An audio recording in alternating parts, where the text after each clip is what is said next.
The topic of this presentation is pruning and maintenance for scenic effect. And one of the most important aspects of that is where in the garden is the tree and what role does the tree play. I'm going to use 3 or 4 different gardens as examples of how this affects the tree. The first garden is the Chinese Garden of Friendship in Darling Harbour in Sydney. And we're going to talk about it in terms of San Sui or Shan Shui in Chinese, which basically means mountain and water, or it's another term for landscape. In the Chinese Garden of Friendship, the other influencing factors are called yin and yang. Yang is vertical, masculine, it represents the mountain, and the yin aspect is feminine, receptive and reflective. And the whole concept here is that the energy from heaven flows down through the waterfalls and pathways to the lake, which is the yin, the feminine aspect, and is reflected back into the world. So firstly, San, or mountain. In the Darling Harbour Garden, there's a vertical 3-storey pagoda, which is called the Scholars' Retreat, set amongst 3 tall forests. The first forest is Atlantic cedar, 11 Atlantic cedars, in a grove on the top of the mountain, a very vertical element. And unfortunately, 10 years earlier, a scholar had reviewed the garden and said the trees should not be higher than the pagoda. So all the trees were lopped off, bollarded at 7.5 metres high. The result of that was they grew multiple trunks and multiple branching and became incredibly congested and very heavy and very dark. So my job was to, how can we fix this and create a more atmospheric effect on the mountain? The first thing that we did was to identify which were the stronger trees and the weaker trees. A lot of the branches were growing into each other and covering each other and preventing the tree from being healthy. So we removed 5 trees and took off the multiple trunks and some alternate branches to make a very light, airy effect on the mountain. This is sometimes referred to as fuzu fugen in Japanese, or lightness of atmosphere. That treatment was continued over the whole of the mountain to 2 other groves of trees, one of Taxodium and the other of Cedrus deodara, where a third of the trees were removed and the whole grove was thinned. The other thing that had occurred in this particular garden was that the azaleas and the morellas on the mountain had all been ball-shaped, which is appropriate for an entrance, but not for the understory of a forest.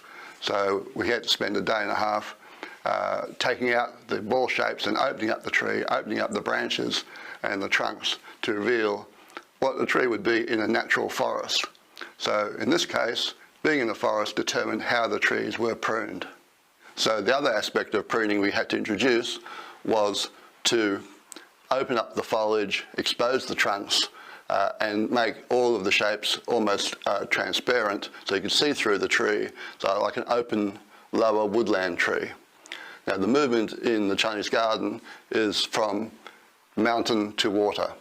So there was a series of waterfalls and pathways, so the energy of the mountain led down to the lake, which is receptive and feminine. The world of heaven is the mountain, the world of man is the lake. So around the lake were numerous buildings which were called the buildings of the household. So this is where the family lived. The scholar lived on the mountain, the family lived around the lake. In this particular case, the trees had not been pruned at all for over 20 years. They were very overgrown and required a whole different scale. So in the 125 days pruning we did in the garden, about 40 of those were the trees around the lake. So with a persimmon, we would reduce it from 6-metre tree to a 3-metre tree in accordance with the proportion of that part of the garden and allowing views and connecting the views from the lake to the mountain. This was a vital part of the energy of that particular garden. The other aspect of pruning we had to do was to open up views between different viewing points to the whole garden around the lake, and to create views where it was completely overgrown. A good example of this was when you walk into the garden, which is the beginning of the path, which is very formal pruning. The first viewing point was from a pavilion that was meant to be looking at the mountain. A tree, Putnicki tabara, had grown 15 feet thick and 10 feet high, and there was no view at all. In a report 10 years earlier, the recommendation was that the trees in this area should be no more than a foot high. So the gardeners in the garden said, we're about to remove all these Putnicki because this only meant to be a foot high. I felt quite alarmed at this, particularly because the trees were beautiful. They were sinuous, they were lovely, and with probably observation over a week, I worked out that we could actually prune the trees in such a way as to create almost like a moon gate, so you could see from that particular position the lake and also the Agar. So that took 3 days of pruning for 3 people, and it ended up being very, very successful. One of the results of that pruning, which had never been pruned before, was it regenerated the tree, and the tree flowered for the first time in 20 years. So it was actually a very successful way of managing the views and looking after the quality of the trees. In this next section, I'd like to refer to the pruning manual for the Chinese Garden of Friendship. Another example of appropriate pruning is described in 3 crepe myrtles in the Chinese Garden of Friendship, which are pruned completely differently in accordance with where they are in the garden. The first one is in a transition zone between the feminine, the lake, and the masculine, the mountain, and it is pruned in an extraordinarily dynamic way. It's very diagonal, and it leads the viewer up into the mountain from the lake. It's a very powerful tree beside a pathway that leads you up, and it is one of the most important trees in the whole garden. Another crepe myrtle is in the pavilion viewing area, and it is a shade tree. It's vertical. We've removed all the lower branches and some of the vertical branches to make a very quiet, open canopy to stand under while you're viewing the lake. You're looking right across the lake, and it's a very quiet place, very stately place to stand. The third tree, when you return from the mountain down to the lake through the rock forest, we approach a low curved granite bridge. There is a crepe myrtle growing there which reaches right over the creek and is almost a completely horizontal tree. So this tree required very specialised pruning to express that movement of horizontality. So all the vertical shoots were removed and only the horizontal and diagonal branches were kept. So this tree, in a sense, is inviting you to come from the mountains back into the world of man. So 3 trees, all crepe myrtles, pruned completely differently in accordance with where they are in the garden and the role they play. The stately one for viewing, the dynamic one for journeying up into the mountain, and then the return from the mountain to the world of man. Another aspect that affects the way in which we prune can be described in the journey from the world of man to the world of nature. A good example of this is the Silver Pavilion in Kyoto, Gunji. And here we find the entranceway is very formal granite paving. It's got buxus hedges and camellia sasanqua hedges, all very formally pruned. And this is quite a long walk to the entrance to the temple. Before we go through the entrance, we see 2 semi-formally pruned Japanese red pines, and then there's a big gate, and we enter through the gate. So we've gone from a very, very formal, controlled, geometric world, which I refer to as the world of man, and of course the pruning of that part of the garden must be appropriate to that kind of hedging. As we walk through the gate, the angle of the pathway changes to a diagonal, and we see the first view of the garden, which is the Kari Sansui and the lake and the main building on the right. As we pass along that pathway, past the temple, we see the Gunji water bowl, beautiful square water bowl, and we view the changing patterns of the raked sand or the Kari Sansui. Past the cone, which is often referred to as the cone of Mount Fuji, the pathway changes to a gravel path, and we enter into the forested part of the garden. almost immediately we feel a completely different type of experience. We're actually in the garden, and around us are not formally pruned hedges, but natural looking trees and shrubs. It's a very beautiful garden, beautiful rockwork, changing winding pathways, an ever-changing scene. The most incredibly pruned azaleas are under-pruned, so you see through them into the water, which is like a Sumier painting, and the most extraordinary pruned black pines. Considering the garden is over 300 years old, it's remarkable that the gardeners who maintain the garden could capture the essence of a completely naturalistic Japanese pine tree. It's a remarkable piece of pruning. As we walk through the garden, there continues to be an ever-changing view of camellias and azaleas and pines, and then we leave the main part of the lake into a pathway up through a forest. And this part of the garden is rarely seen in books, and yet it's almost every single large Japanese garden that I've been to has a forest walk. In this particular case, the first part of the mountain is Pieris japonica, and they've all been pruned to reveal the trunks, reveal the character of all the branches, which is particularly beautiful. So there's a whole mountainside of these, and they're all pruned in a very similar way, absolutely beautiful. We turn the corner, up more steps into a bamboo forest. Again, this is now almost completely naturalistic. Even though it's created as a part of the garden, we feel that we are now in nature. We've lost ourselves in nature. The pathway then descends into the rear of the garden. The pathway widens, it's flat, and we're gently guided out from that experience to the exit, which is adjacent to the entry to the garden. So we've gone from the world of man to the world of nature. So the pruning must be entirely appropriate to each part of the garden. So this is a very good example of why do we prune in certain ways to create scenic effects. The other aspect that affects the scenic result relates to where it is in the garden. I refer to as pruning on hills.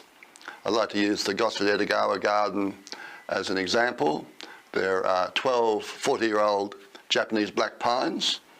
Each one has been grown and pruned individually, and yet when they gather together on the mountain, they need to share a certain harmony between them. So it's a balance between the individual character of the tree and how it relates to the whole of the scene of the mountain, the pine tree mountain. Another good example of this is the Lanyang garden in Hong Kong, where Podocarpus Buddhist pines are layered as groups. Each tree is individual, and yet they come forward, they go back, they go to the side, the eye follows them up into the mountain. So we create a very dynamic effect by using the same tree in different ways, juxtaposed with rocks and grasses. It's a very dynamic effect. The third example I would like to use is the Auburn Botanic Gardens in Sydney. 15 years ago I was called over there to review the development of the garden. There are 9 gardeners working there, and as I was walking around the garden, I said to them, where's the waterfall? The waterfall was the main feature of the garden 35 years ago. And they said, yes, we've heard there's one there, but we don't know where it is. One gardener who'd been there for 10 years says, I think it's over there, but no one's ever seen it. I said, well, why don't you prune the junipers? The whole side of the hill was covered in junipers. And they said, oh, you can't prune them. Well, I said, look, it's Fitzgerald cross media, and they respond really well to pruning. So I went there once a month for 5 years. So the next visit, I was in a dinghy on the lake with a walkie-talkie. There were 9 gardeners on the hill, the mountain, climbing the trees, and they would grab a branch of the tree, shake it. I would say in the walkie-talkie, either cut it and remove it or leave it and move on to the next one. After 6 hours, there was a 7-metre high waterfall. Some of the rocks were 3 metres high. It was a magnificent feature of the whole garden. And the result of that pruning was a very important scenic effect, which is referred to as clouds lingering around mountain peaks. I hope that this presentation has helped you to understand how important it is that the place or role of the tree in the garden affects the way, specifically the way in which it's pruned. So thank you very much for listening, and I hope to catch up with everybody in the near future. Thank you.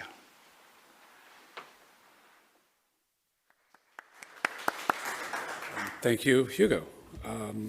Appreciate you moderating this today. So I'm not sure, I want to make sure that we actually have, yeah, there we are, ready to go on that. Hopefully I want to thank you all in advance for being patient with me. If something goes wrong with this slideshow, I have some anxiety around that right now. So while the kind of overarching theme of this talk today, or this session today, is about maintenance and plants, the project that I'm talking about is a shoreline maintenance project. Although, if you think about it, as the shoreline was what are the plants growing in? They're growing in the soil. The soil is held in place. So we have to think about our maintenance, I think, in a much more holistic and larger fashion. There are specific tasks that we can recognize immediately as maintenance. And then there's the sort of enhanced maintenance, or the maintenance that you only do every 15 years. It's still important to consider that that's part of maintaining the garden. So I'm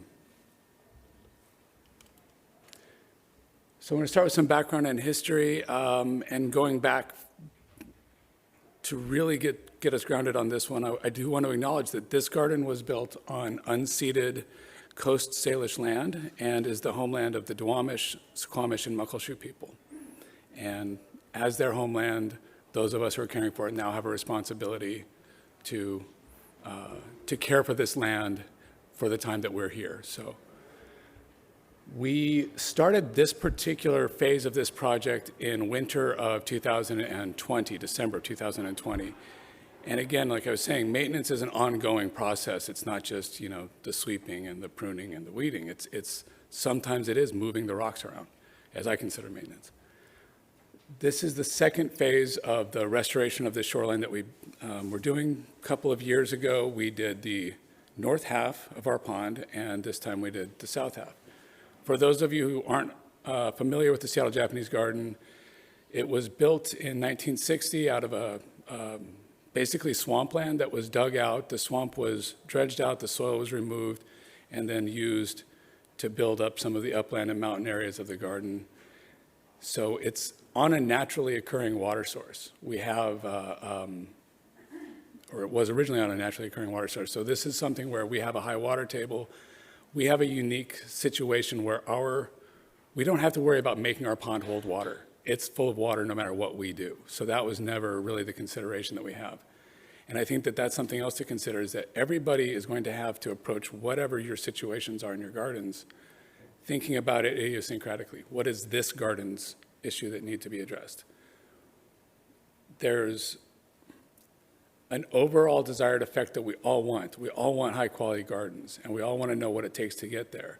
But that's not going to look exactly the same from garden to garden, place to place. And I think that's really important to remember, that what works for us may or may not work for you. What works for you may or may not work for us. And so I love these kind of conferences, because we get people from all over the country, wildly different environments, wildly different climates, soil types, plant palettes. And we kind of put our heads together and sift out some really interesting ideas together. And I really appreciate the collaborative effort that these sort of projects allow us to have. So this was one of the original drawings that was made for the garden in 1959. And you can see that it kind of shows this long north-south axis that's, presented horizontally here.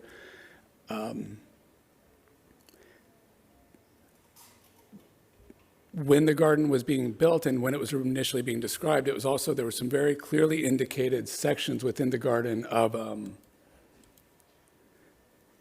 the let's see, what do they call it? The distinct bioregions, or ecological regions is what we refer to them now. So there's an area that was referred to as the mountain, as the stream, as the waterfall, the shoreline, the pebble beach, the village, the meadow, the orchard. So we have these areas within the garden. It's only 3 acres, but within that little 3-acre space, we have multiple bioregions, and all of our design decisions that we're making now are based on respecting those original ideas and intentions. We're not necessarily going to replace every single thing with the exact same thing that came out. Between now and 1960, we may not know even what that was. So, but we're always trying to stay within the spirit of the intention here. So here's some pictures from 1960 during the construction. You can see the way that the shoreline here came directly down to the water without any stones or anything else to shore it up. It worked for a while. Unfortunately, it didn't work forever. And this is what not forever looks like. So this was, I believe, in the late 1980s. And you can see exactly how deeply eroded everything is underneath it. This far end over here was probably about where the old shoreline had been. And all of this was the kind of the undercutting that was going on. Along this shoreline, we had a number of initially there was 6 weeping willows and a whole bunch of maples. I mean, it was very heavily planted. Over time, of course, a lot of those trees died. But some of the stuff that was getting later as the garden was maturing, larger trees on the shoreline were being severely impacted by this kind of stuff.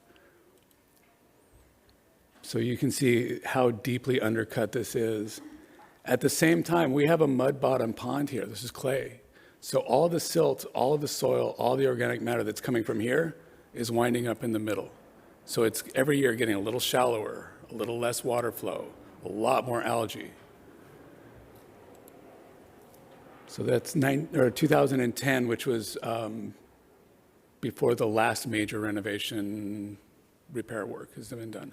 This has been done several times, sometimes with more and sometimes with less success. Those successes and failures, or failures in quotes, really more than anything else taught me that we need to think about what are we going to do to know that we're going to do it next. We're never going to be done with this thing. We're never going to fix this problem, but we are going to try to manage it, which is why I consider this sort of work a maintenance issue. It's just maintenance with a bobcat sometimes. Here was the shoreline just the beginning of last year.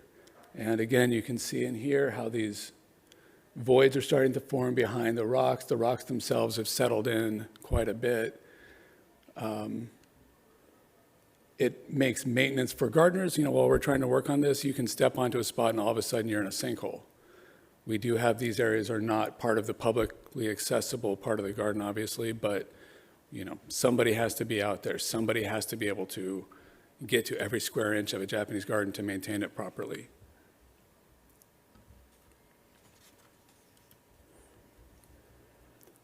So this is that same area just as we began kind of our first phase of repair work, and you can still see how much is missing here. We hadn't started doing any of the excavation behind it. This was just sort of our first course, which I'll get into in a minute as we explain it.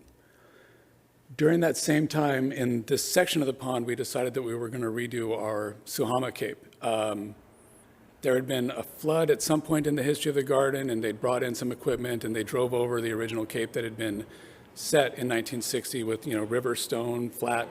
Looked beautiful back then. 60 years later, it was just kind of a big cobbly lump. So I try to find some photos. Anyway, I can get back to that in a moment. So this was the original drawing that we had again from 1960 that really indicates location of stone, the shape and form of the cape, and even to some degree, some of the planting. One of my favorite things about this garden is occasionally just, on a rainy day, which we have plenty of, opening up a cupboard somewhere, opening up a box and finding some random pile of old drawings and kind of looking through those and seeing these things or finding old photographs. I don't have as much time for it as I wish I did, but there's always an element of archaeology, I think, even in building or working on a garden that's only 60 years old. Here's some of the concept drawings and sketches. We developed a plan that, again, was based on flexibility. My intention was not to do anything that was going to be permanent because I don't think that permanent really exists. So The gist of the plan is to install, let's see, I did it, I should know.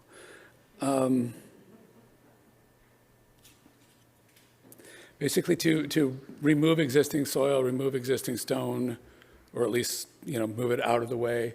And then with our reconstruction, the idea of building something up as a lower level so that the new edging stones that we put in are less likely to sink. Thinking about, we know they're going to move. They're going to go down and they're going to go in. What can we do to slow down and control that down and in movement? We're not trying to put anything that's going to be completely straight up and down, because obviously we're going to have a failing in that. So thinking about that. And then also thinking about the idea of minimizing the horizontal joining of the stones. If you think about setting a stone on top of a stone, and then you're pressing in the back from all the mud and the soil and the water and everything else, you're going to have some sliding back and forth here. Building stones upright, edging stones like this, it all seems really, we see it all the time and we see how it works. It has not always been done that way. So what we often found when we started taking this apart was that we had these sort of walls that were built and then were crumbling apart. We built a dam at the north end of the work area to separate it, running a pump virtually all working days because we have constant water flowing in, especially doing this in Seattle during the rainy season. There's a little bit of a before and after to kind of show a version of the work that you can see. We had a number of stones that had simply just fallen in the water, and so we had to reimagine or refigure where they went and replace them. Again, there's a before. You can see how much space there is, these gaps in between, these stones that are laying down, places where the soil is crumbling into the water. And then here we are working on it. Pretend we're wearing hard hats, by the way. So during this project, we were able to use, on one half of our pond, we were able to use the small excavator, and that was extremely helpful. However, that also speeds things up a lot, and when things go faster, things sometimes get a little bit harder to control.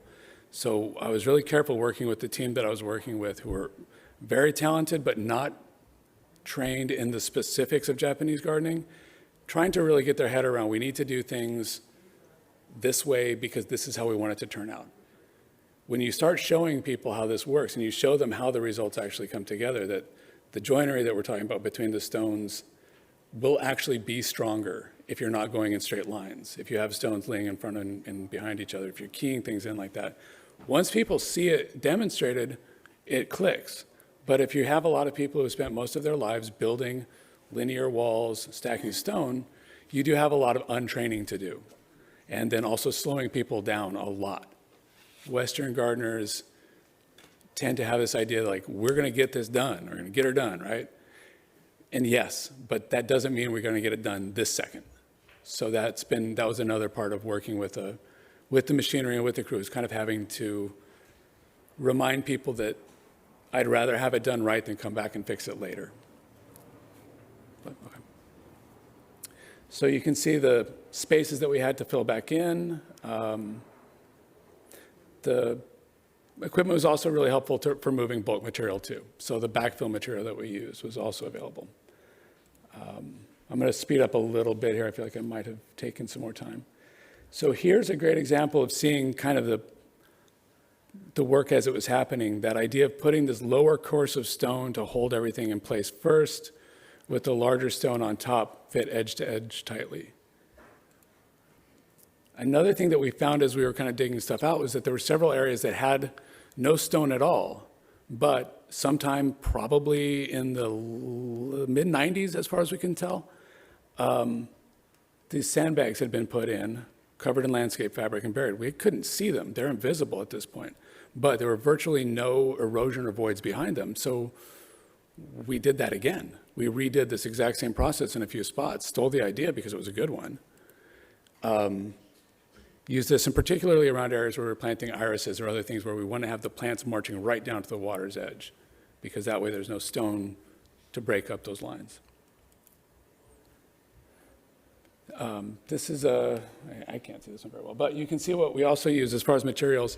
I was also careful to try to avoid using materials that were a lot of fines. I wasn't using any like the 5/8 minus crushed rock that you would normally use, but using what's called type 20 crushed rock. It's relatively compactable, but it's not as likely to wash out. And then that was separated from the soil by the a layer of fabric, which we could then kind of burrito wrap over to keep everything in place, and then finally pile the new soil back on top of it. So trying to do this in a way also that we did it, that anything that goes wrong, we can repair. Every single thing, because we assume that something eventually will go wrong, we can repair it all. Nothing was poured in concrete. The pieces of fabric that we used were actually just 6-foot wide sections overlapping each other, so we don't have to cut 30 yards of fabric that's been run out that way. On the other side of the pond, on the east side, however, because of the way that the planting was arranged, because of the way that the paths were, we did have to slow down. We were required to slow down because we were no longer able to have access to our excavator. So tripods and the chain hoist, and that was just, it slows you down, but it's really, you can get those 1/4 inch, 1/16 of inch differences that you're looking for on stuff. Suhama restoration that we did. You can see in this upper picture here how it kind of was just a lot of cobbles. We ended up being able to replace it with much more uniform, flatter, slightly nicer looking stones. We used some of the excavated material from other parts as an underlayment to sort of raise it up out of the soil over years that had sunk and subsided down in and was much closer to water level. So now the whole thing has a bit more of a berm to it. When I had the gardeners working on it, my parameter was we reused a lot of the stone and then we just brought in plain river rock. We didn't source, special beach rock for this. We just used local available river rock.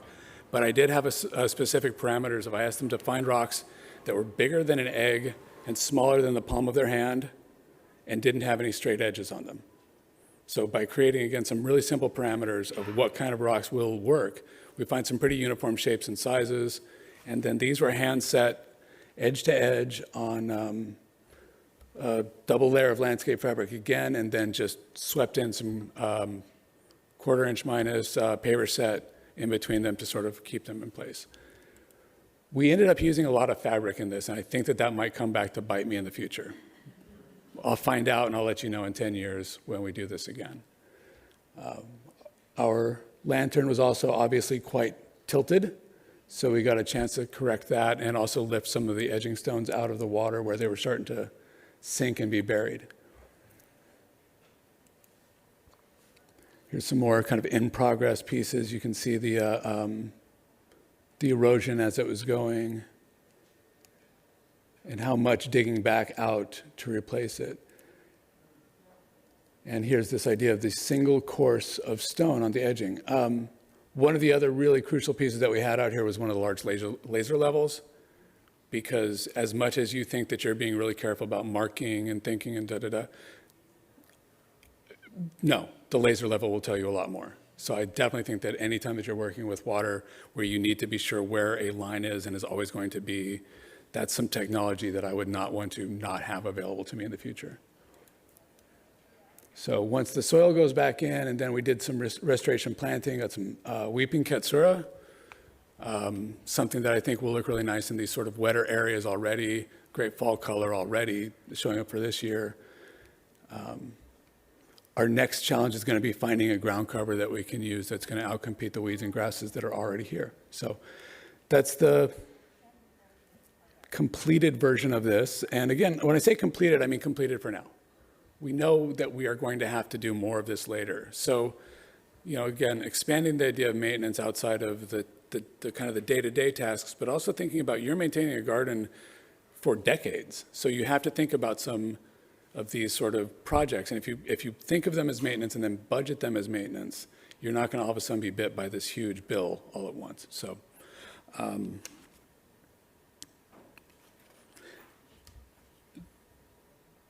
that basically covers it. I think that there's a lot to learn from this, and I think that that's the, more than anything else, what I'd like to share is the idea that we're working with the best information that we have, the best intentions and the best skills, but we need to know that we're here also to learn. We're learning on the jobs, we're learning in our work, and to be able to approach it with that idea of I don't quite know, and I hope I do better next time is, I think, the way that we're all going to be able to continue having better gardens in the future. So thank you all very much.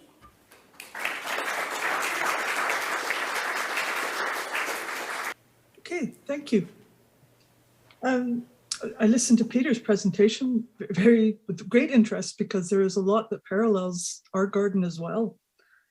The gardens at Royal Roads were sort of wrested from nature over 100 years ago, and nature wants them back.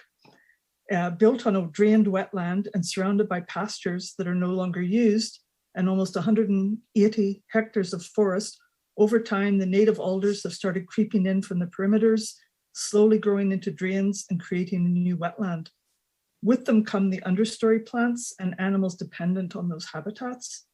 While I wouldn't exactly say the battle lines have been drawn, there is certainly at times an uneasy truce, and the balance between the cultivated garden and the wilderness at the door is a fine one indeed.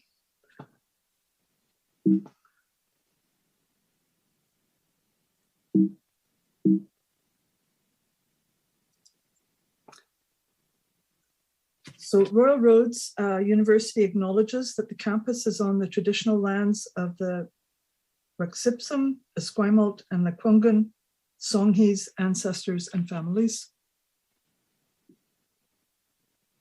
So what I'm showing you here is, it's an overview of the site, and it's really all along here. What you can see is still looks forested. This area here is a saltwater lagoon, which is open to the ocean. This is the Straits of Juan de Fuca out here. And this area here is also a national bird sanctuary. The predominantly forested areas have become a wildlife corridor and an area where animals can travel or find refuge from the urban landscapes, which is becoming increasingly surrounded by. And although you can't really see from this image, the property sits in a U-shaped basin. The predominant soil is sand and gravel, and it acts as a drainage basin for the area around it. There's several different ecological zones, which range from dry Douglas fir and Gary oak wet areas to wetlands, cedar swamps, and forested areas with old growth characteristics. So we do have some old Douglas firs that are close to 1,000 years old.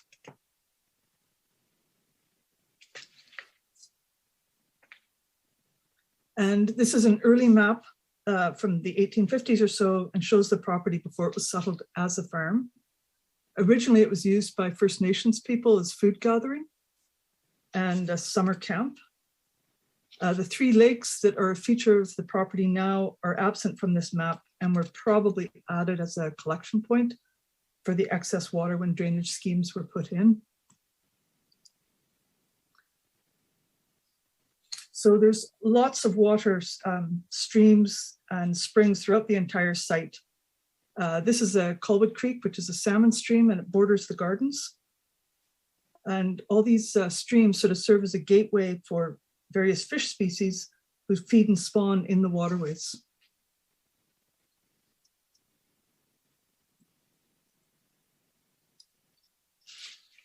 So the Japanese garden was installed in two periods, sort of first one 1906 to 1908, and the second one around 1917-18. We have no paperwork or plans for it at all.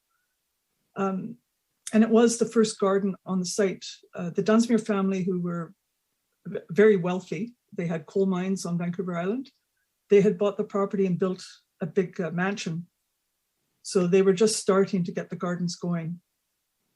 So the whole area of the Japanese gardens was originally a wetland, and in fact was the lowest drain point of the property. And drainage was installed in and around this area, mainly for agricultural purposes, and they all fed into the lakes that was then sort of made in this area. So the first designer was Isaburo Kishida, and he had come to Victoria at the request of his son, who was building a tea garden in the Gorge, an area near Victoria.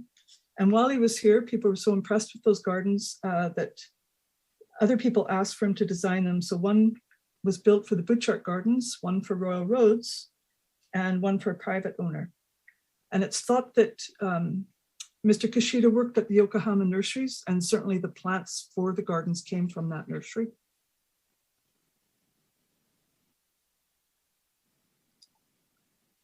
So this is a fairly early shot of the garden, the upper garden that Mr. Kishida designed, probably early 20s. So it's about 12 years old at this stage.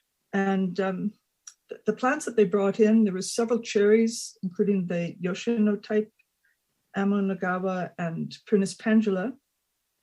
There was also azaleas, wisteria, iris, Sciadoptis, the Japanese umbrella pine. And also a few lanterns were purchased from Yokohama nurseries and some metal cranes that were made for the Western market. So this was the first garden that was sort of built on this slope just above the lake.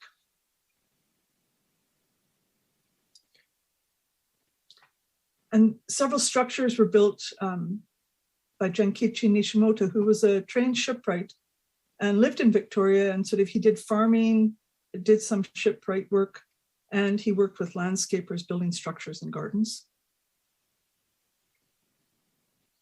But you can see here several of the native trees were left. So obviously there's big cedars in behind, and there's still big alders.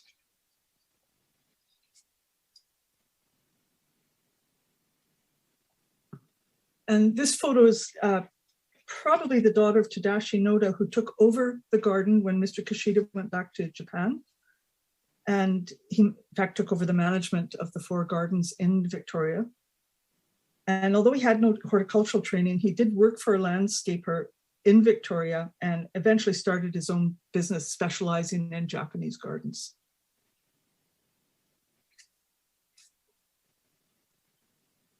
So these are some of the views and the plantings as they are today.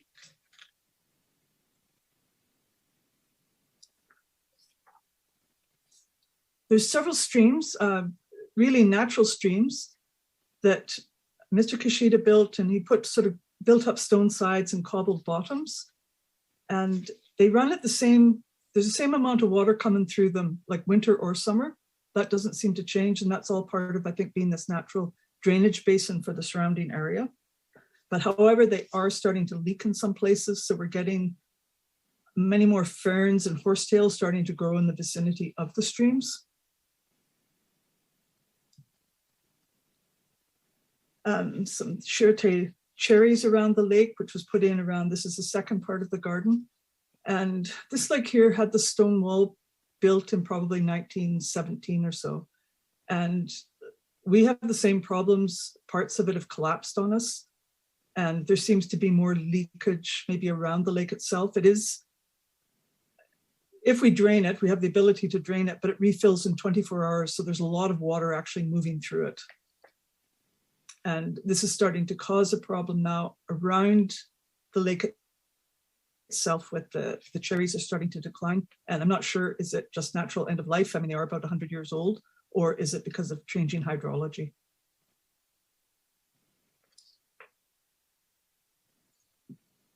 And again, another view that we had lots of these little stone lanterns that I think they just built sort of rustic lanterns out of stone on the site and just built a wooden firebox for it. So we have several of those, only a couple of sort of carved lanterns from Yokohama.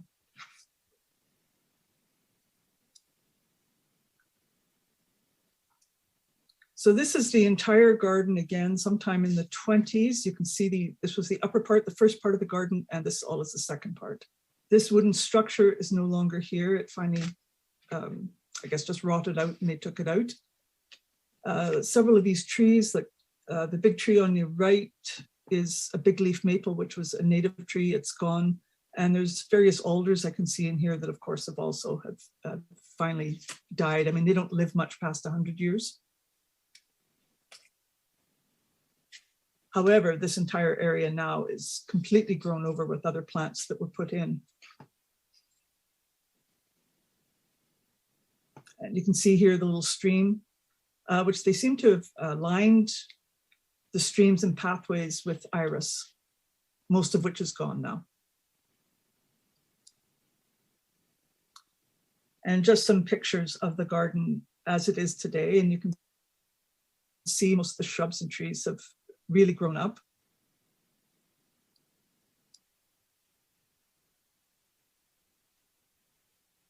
And again, an early picture from the 20s.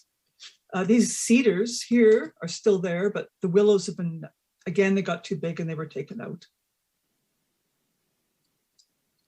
That's basically the same viewpoint. You can see the cedars still there.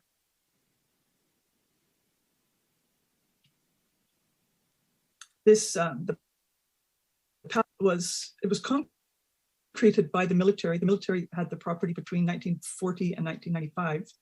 And in fact, we had a similar instance where some of the walls collapsed. And when we drained the lake to take a better look, we realized that the water had sort of pushed and eroded underneath this pathway. In fact, there's a big cave under this area here that if it hadn't been for the concrete pathway, the whole thing would have collapsed in.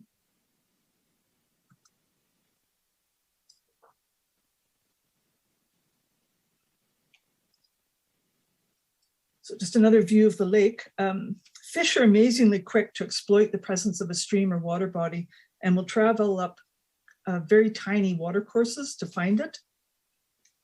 This affects what we do in this area just because there's legislation that dictates when we can actually perform certain work in the water. And if it is anything that might cause silt to go in, then we have to keep it back until what we call the fish window, which is really between August 15th and September 15th. So any work that we do in and around this lake or the streams has to be done in that 1 month period, which, as you can imagine, can be tricky if you have a major renovation job to do.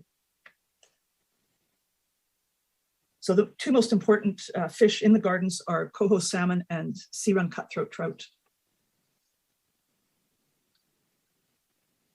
Most of our cherries are in a steady decline. And in fact, these trees do not look as good now as they do in this picture.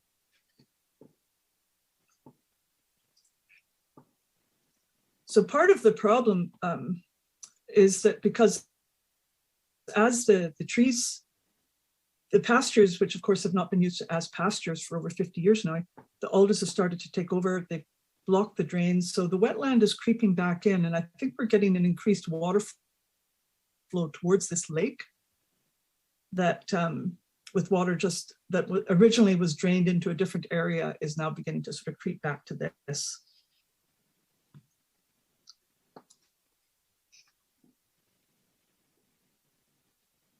The it's all clay tile drains, which some people don't like them. In fact, I think they've lasted 100 years. So I'm not sure if our PVC tile drain or PVC drains will last as long, but they are certainly open to getting blocked as there's much more space for roots to get into them. So this is a picture of the Japanese garden. This is the lake, the main part here. All this area above is now returned to trees. So that's all alder forest now. And again, as an overview, you can see this area here. Here's the Japanese gardens here. And this area is now full of alders. It used to be sort of free and clear, and there would be drainage down into this area. I think most of that is now going back this way. So what do we do? Like, how does this affect the maintenance and original design of the garden? Certainly areas that supported the cherries are really not able to do so anymore. The soil is definitely too wet in areas. Many of the trees are deteriorating. So any replacements we plant must be able to tolerate the conditions or planted in a raised bed over the water table. So far, we've made a plan to replace cherries sort of almost outside of the garden, but it's much drier, so it will be sort of bordering the garden. And the other worry I have about planting cherries in the Japanese garden itself is that of specific replant disease, because these cherries are still here and we haven't actually taken anything out yet. So I think it'll be a while before any can go back in, even if we fix the drainage. This, believe it or not, is a stream, and you can see how the native ferns have started to move in. Very hard to keep out. They grow in the cracks between the rocks. And they've actually sort of obliterated most of the streams.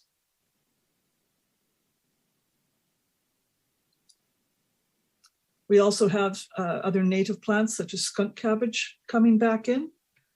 And it's very attractive. People usually like seeing it. However, it can be, certainly smells in the spring, and it has very strong roots. So if you ever have to actually dig it out, it can be quite an operation. It's the only thing that will eat it is bears, which says a lot about a bear's stomach, because the roots are they're full of oxalic acid, but it doesn't seem to bother them. Not that we have bears in this part of the garden.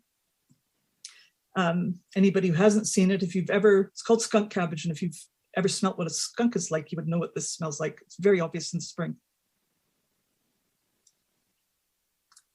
Again, more native plants that have started. The sword fern and salmonberry have just sort of pushed in around the streams, and they get to get out when the soil is that wet, and not many other things will grow in it. More ferns that have just completely taken over. And this is a cautionary tale, is sometimes when you take down a tree, it can have effects that you wouldn't ordinarily think of. And this saguaro cypress was taken down because the arborist at the time felt it was too dangerous. It was multi-trunked and they were swaying a lot in the wind. But it was obviously taking up a lot of water, because since it's been taken down, there's been a slow decline of the plants in that area. And we've certainly noticed that there's been more water. We have since tried to put in some increased drainage. So it remains to be seen what will happen. But this cherry, which is always just beautiful in the spring, is basically just stumps now. It's pretty much died back. So this was us trying to put in the drainage. And it revealed that the water table was much higher than we'd initially thought. It was only maybe 18 inches below the surface. And if you look here, you can just barely make it out, but you can also see that there's primary peak formation. So that's how wet this is. So I'm amazed that a lot of these trees have done as well for so long. So when we were first talking about nature, and I thought that actually a lot of the time I just feel I'm in a war with nature. And it's kind of a battle out there. And part of it is the number of animals that have actually moved in and make their home here now. Or in fact, it was their home and we just kind of interrupted them for a while. But they're certainly back, and they follow food sources or secure areas for raising their young. So in fact, a fenced garden, the deer are quite fond of, because not only is there a lot to eat, it's actually a safer place to have their fawns. So how does this affect gardens and maintenance? Most of them don't. I mean, most animals are welcome sight. Visitors enjoy watching them. Generally, they stay away from people. There are cleaning or damage issues with some, but it's controllable for the most part. However, you do have to be careful sometimes, because when people and animals interact, it's usually the animals are going to come off the worst. And you can get animals defending their young. So even a goose can actually do damage to a small child. If a child inadvertently goes near a goose nest, they'll go after them. I mean, they'll go after adults. So we do have to be aware of things like that and make sure that we either have it fenced off if something happens. Usually I try, and as soon as I see something trying to make a nest like that, I would discourage it. But occasionally they do get in before they get caught, and then you're not allowed to disturb them. So you have to make sure that people can't actually go up to them. So in the gardens themselves, for some reason, the herons were quite entranced with these cranes, and it's not that they're feeding in the lake. I don't think they can. It's too deep, but they hang out there a lot, and so do the ducks. So whether it's that one crane that seems to be in a watch position and that makes them feel secure, I'm not sure, but they do spend a lot of time there.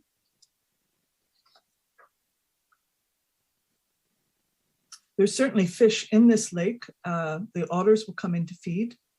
and ducks and geese will feed on whatever plant life is in it. So as well as blue herons, there's lots of kingfishers that are flying back and forth, picking up small fish as they go along. The Canada geese, which of course are more of a problem really than an attractant, I think, but we try and keep them out of there as much as possible, not always with great success. But again, the Migratory Bird Act affects what we can do with the geese. So as I said, if they've made a nest, we can't really, I can addle the eggs, but I can't remove the nest. And you can see the geese, in this case, they've actually nested on top of a hedge, which they ultimately abandoned because they finally discovered themselves it wasn't really that secure, and the eggs kept falling down to the ground and getting eaten by other things. But they were there for about a week before they figured this out, until, because they had already started to lay, we couldn't actually disturb them. And this is just, again, our fish window. So when the fish are actively using the waterways, and our main fish in the lakes is the sea-run cutthroat trout. Salmon are in these streams on the outside of the gardens, but again, very careful there, especially with salmon, because a lot of it now is restoration for the salmon. And certainly planning, you have to plan at least a year in advance, because there's always the time that it takes for something to go through all the channels, and as well as Royal Roads is a provincial institution, which is a university on federal land. It's owned by the Department of National Defense. So there's always like 3 different sort of governments that we have to go through. So that always would take a lot of time. But still, the animals are quite lovely. You get the swans coming through, and often we get some quite rare birds that would land in the lakes for a day or 2 before they moved on. We also have a fairly large population of deer as the encroaching urban development has pushed the deer into this area. And they're damaging, I mean, not only from eating things, but they will rub their antlers on small trees up to about, like, they like a 2-inch caliper is probably their favorite for getting the velvet off their antlers. And they've killed quite a few trees until now that, you know, we put a new tree in, we make sure it's caged so they can't get at it. And once it's around 4 inches, they tend to leave it alone.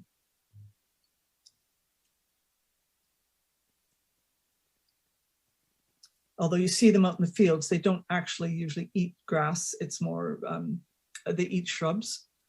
We also have a pretty healthy amphibian population. And like this salamander appeared like 5 minutes after drip irrigation was turned on. And so that's definitely a good sign.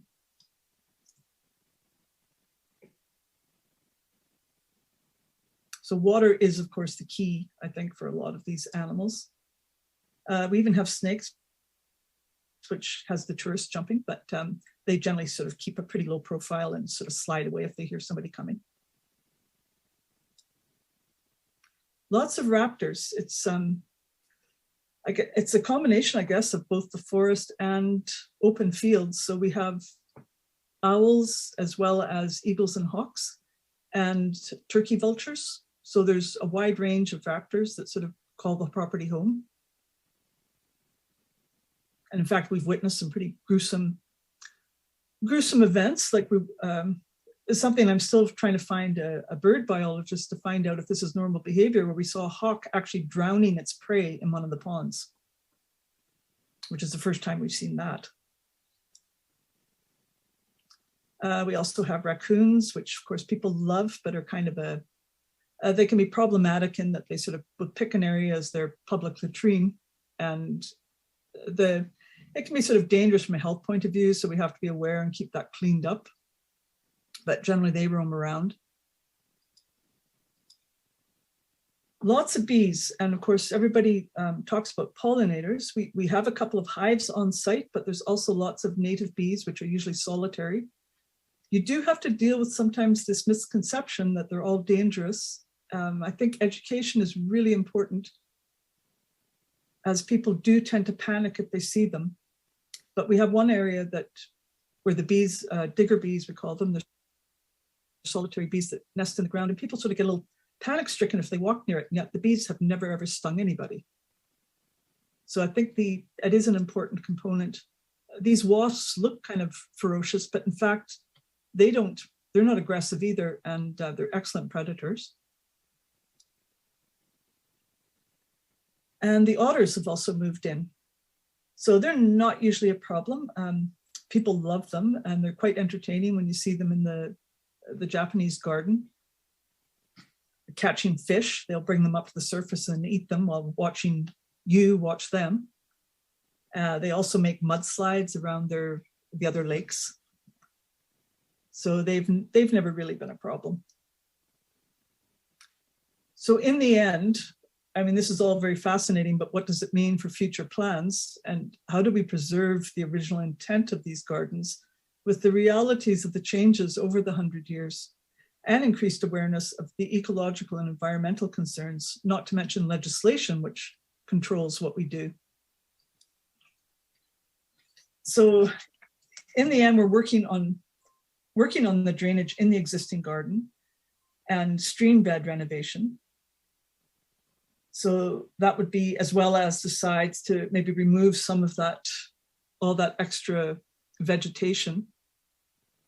Propagation of the original cherries and maples, although I think they will have to be planted outside of the gardens until we actually know that we have an area that can be put into, that they're going to survive for at least another 50, 60 years. We have raised some of the beds where possible so that they're up above the water table more. So that's good, like for some of the azaleas, certainly, that don't have a deep ranging root system. Education for both staff and visitors, certainly to do with, because we have so many animals that come in, we still have to educate people on how to behave around them, not to approach them, and not to feed them. Because I know the animals are still a fixture, and I would hate to see them not be there. Our staff, definitely, we need more training on pruning techniques, and especially for the cherries, maples, and azaleas. And hopefully we will get more of the area sort of drained. It's funding, it's always the problem. And it will have to be done, I think, on a fairly sort of bit by bit scale. Like I don't think there will be a major one, if only because of anything we do, almost anything in the garden is going to be affected by the fish window, and we only have a month to do it in. So meanwhile, I've talked about sort of all the things that are going wrong, but just some pictures of the gardens and by the gardens. And some of the things that you might see when you go through there.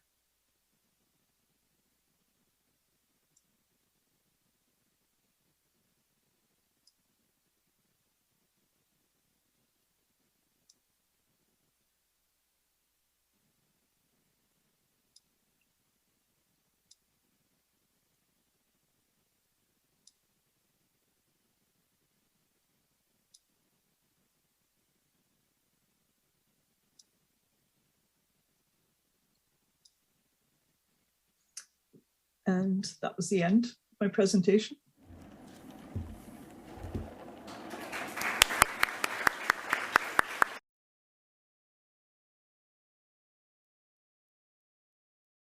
Hello everyone who's here for the pruning walk and talk. My name is Francheska Snyder, for those of you who do not know me. I live in Portland, Oregon. I've been there for since 2017. And I'm a landscape contractor. I do a lot of residential pruning. I have a few commercial clients as well, some install and design work too, but most of my clients are pruning. So I'm going to talk to you about pruning today, intermittently between jets. But I know there's a lot of experienced people in this group, so feel free. I hope that we can have some discussion about some of the trees, especially because I live in the Pacific Northwest. There's plenty of trees on this walk that I'm not familiar with. I don't really know their habits. So hopefully we can all have kind of a discussion and learn together. So this garden is relatively young, this lower part of the garden. So it's really in development. So a lot of the trees here, I think, just need some time to grow. But hopefully we can talk about some of the situations as we walk. I actually want to head over across the courtyard here and talk about a couple of things.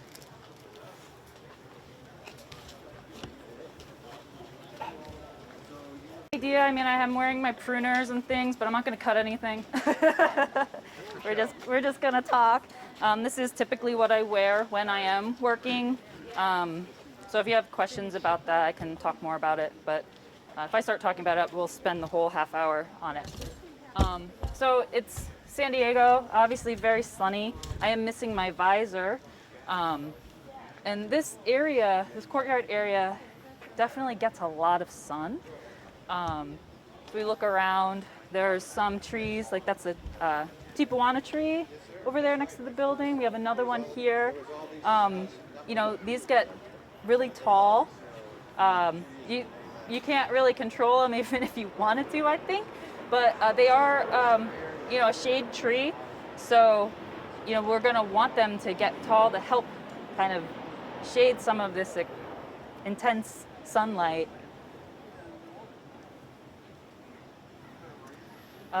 When I first walked down into this area, I saw this crepe myrtle, and you know, I see crepe myrtles. I don't know if anybody's from the southeast, but in like Georgia and stuff, the crepe myrtles get really huge. I imagine that they also have the potential to do that here. So I imagine that this, I mean, you can see how much growth it puts on in a season. So this canopy, I think, will get really tall if it's not pruned to stay small. One thing that's nice about crepe myrtles, though, is they have a beautiful bark. So, you know, we'll get a little bit closer to some of them on this pathway, and you can really see the bark pattern. So even if the canopy does get tall and you are not interacting with the foliage, you can interact with the bark because it is a really nice feature. Also, this is my first time in San Diego, so my first time visiting this garden. And when I walked down here, I was like, okay, these pine trees, I'm thinking, well, what's like the long-term plan for them? And from down here, I didn't really catch it. But when you're up on the path, I was like, oh, these just need to get taller. And maybe we can, if we make it up there, we can talk about why.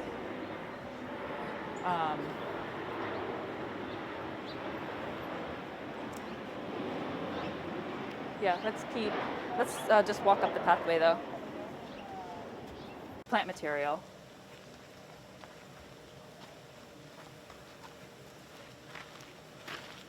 It's nice that it's kind of closing the canopy for, again, some of that, the shade.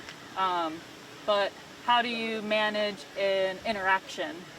And we're going to see that a lot as we continue up the path, these different canopies coming together and interacting.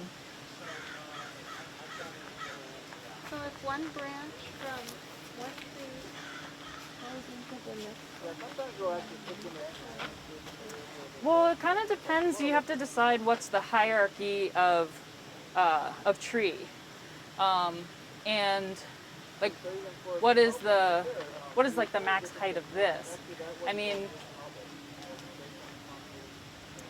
this tree is really large and beautiful, and I don't know, it really dominates the space. But is there some way to,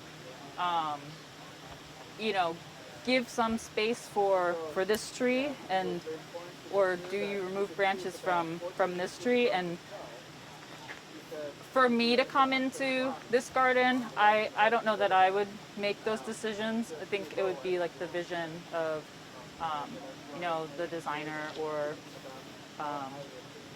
you know, the curator of the space. Process.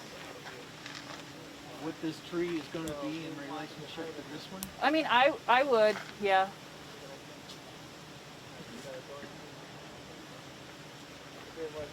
Leap down.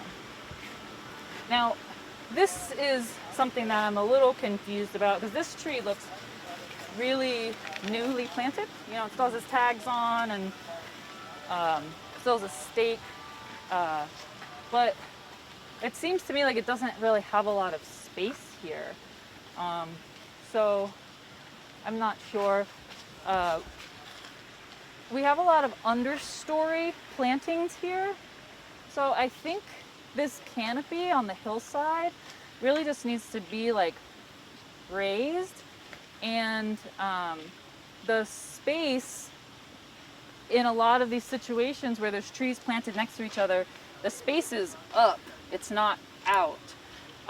So we can raise the canopy, then we'll be able to appreciate these understory plantings a little bit more. And I do feel like coming into this space, although we do want shade, does feel some pockets are a little bit dark, but once that canopy grows and raises up, I think that it won't be as dark in some areas.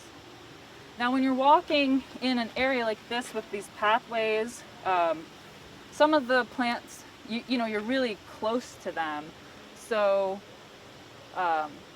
there might be some plants where you want to do a little bit of detail work, especially in maybe like a path junction or around a turn. I'll give you an example up the hill a little bit. So this is one of those examples where, you know, there's this really hairpin turn, which I think highlights this camellia. You know, you see it from all angles.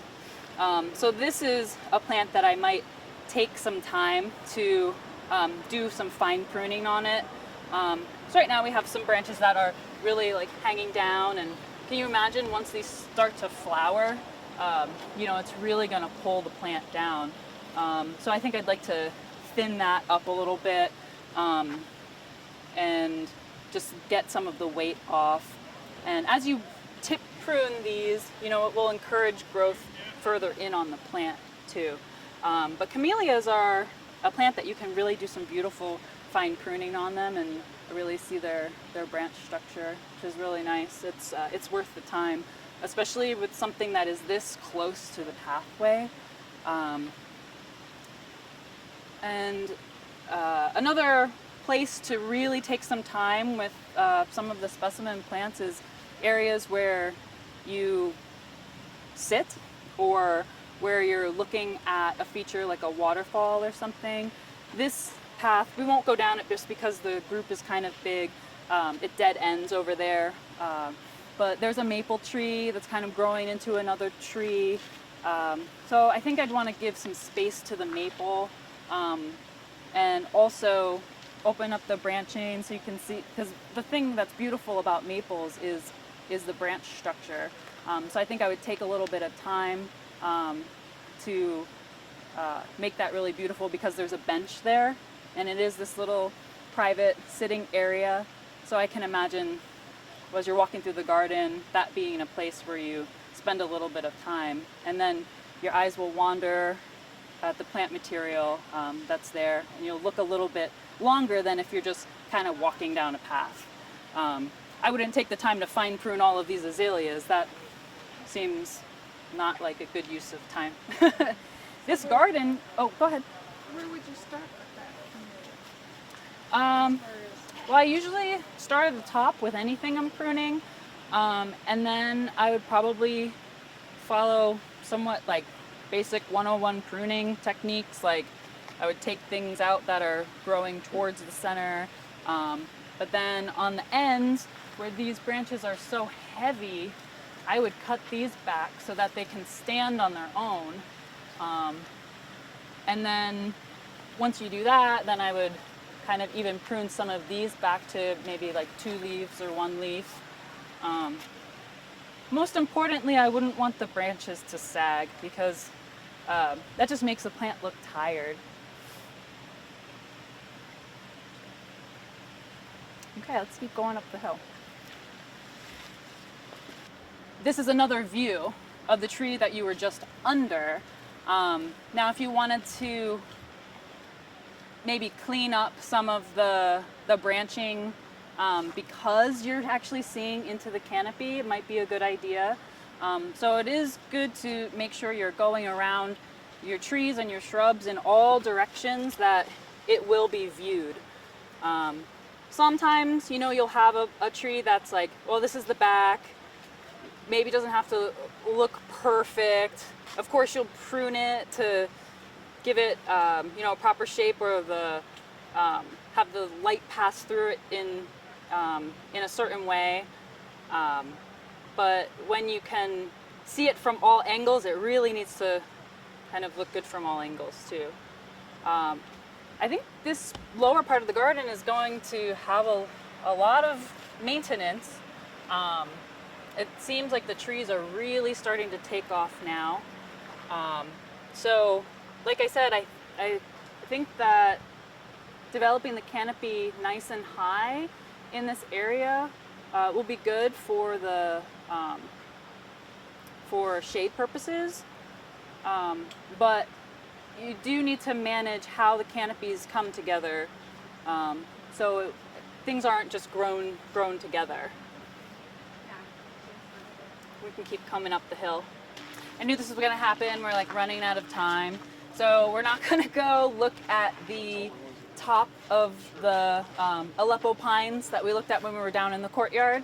But sometime when you're walking this pathway, if you look out at them, just imagine them growing taller and you kind of looking through the branches. I didn't design the garden. I don't know much about the vision behind it, but that's kind of what it seems like they want to do. So make sure to take a look at that. But we're gonna go this way and look at some black pines. Do you normally prune black pines? Anybody from Southern California? May, June, and then winter. Okay, winter. Yeah, so I was kind of thinking that when I looked at these, that they just haven't had their pruning yet. So they are a little bit thick, but you know, I'm looking at this pine here on the left. You know, we have a couple of branches that seem a little bit weak. You know, they're a little bit lower on the tree. You know, Japanese black pines are, you know, they'll start to shed their low branches because they just want to keep growing taller and taller and get to the sun. So it is really important to make sure the top canopy is very nice and thin so that light can filter down to some of the lower branches.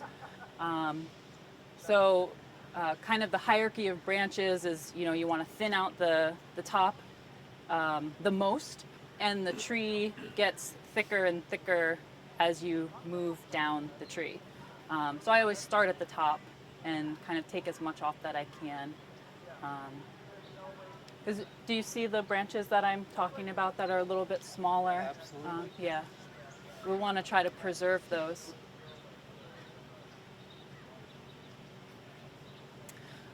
So if you go to the upper garden, you know, things are manicured really well up there. You know, and the plant material is very tight, but it's also a smaller space. So here, like the pittosporum is a lot looser than up there, but it's also a different environment. So when you're pruning, not everything gets pruned the exact same way, just because it's the same plant. You have to take in consideration what type of area you're in. This is a lot more like open, free, so a lot of the pruning will be a little bit looser. Does anybody have any questions? No? Okay.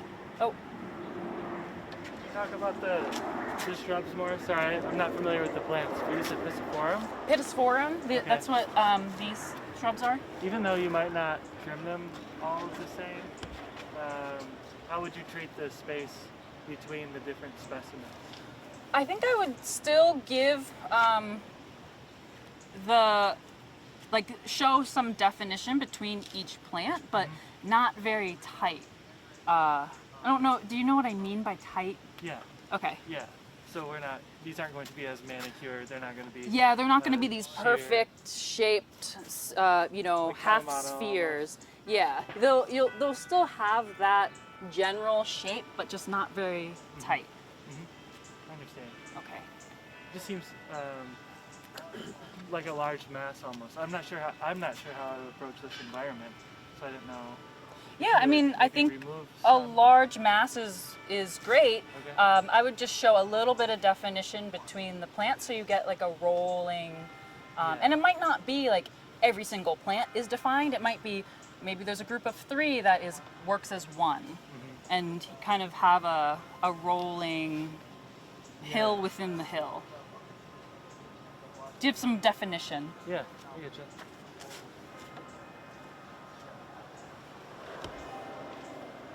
Okay, we gotta move. That's the only time they look here. When they're sitting and eating something.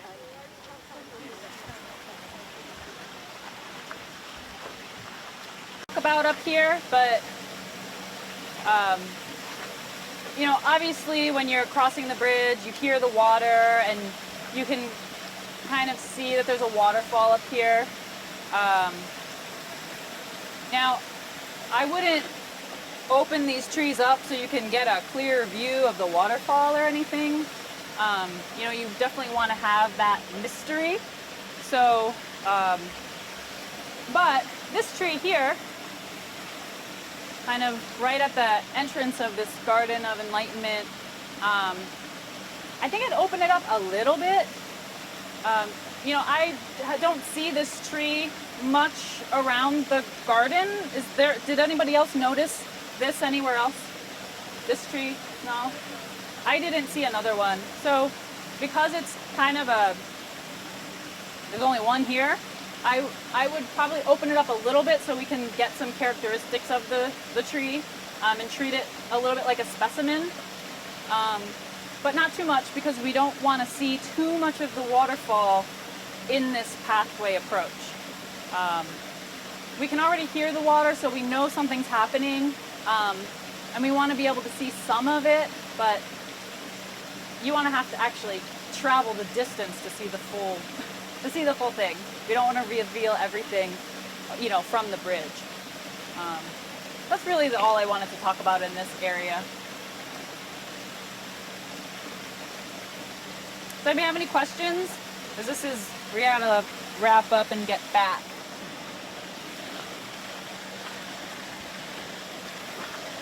Back to the pavilion area, so you can take either the bridge or the stepping stones. I'll have to think for that.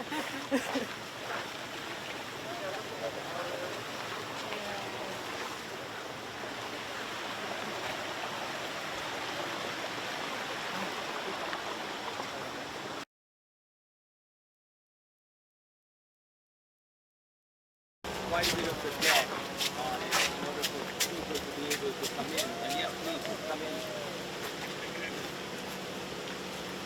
And kind of, they wanted to create a circle up there, which is very hard when it comes down to putting material, because everything that we work with is linear. It needs to be square.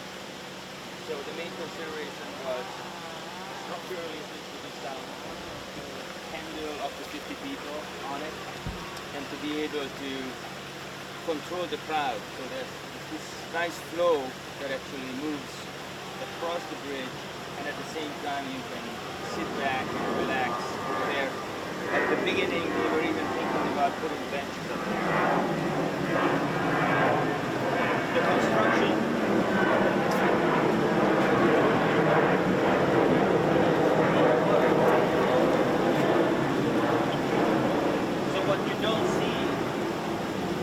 actually a huge part of this construction. That there are 18-foot long 6x10s running parallel with this area here, and then, as you can tell by the screws how the deck boards are placed, we created a angular place up front to support the posts. That actually shows, thank you very much, one of the main part of this bridge is a large 8x8 timber that supports everything that comes into it. And one of the most interesting joints is at the bottom of that cage with the 3 sliding dovetails that are supporting all the pieces that come into it. And that was the place when there used to be a temporary bridge behind here so that the traffic flow wouldn't be disturbed as we were building the bridge. And this is where Dennis, the president of the board, Dennis Atsugi, actually stood and asked me if, is this how they do it in Japan?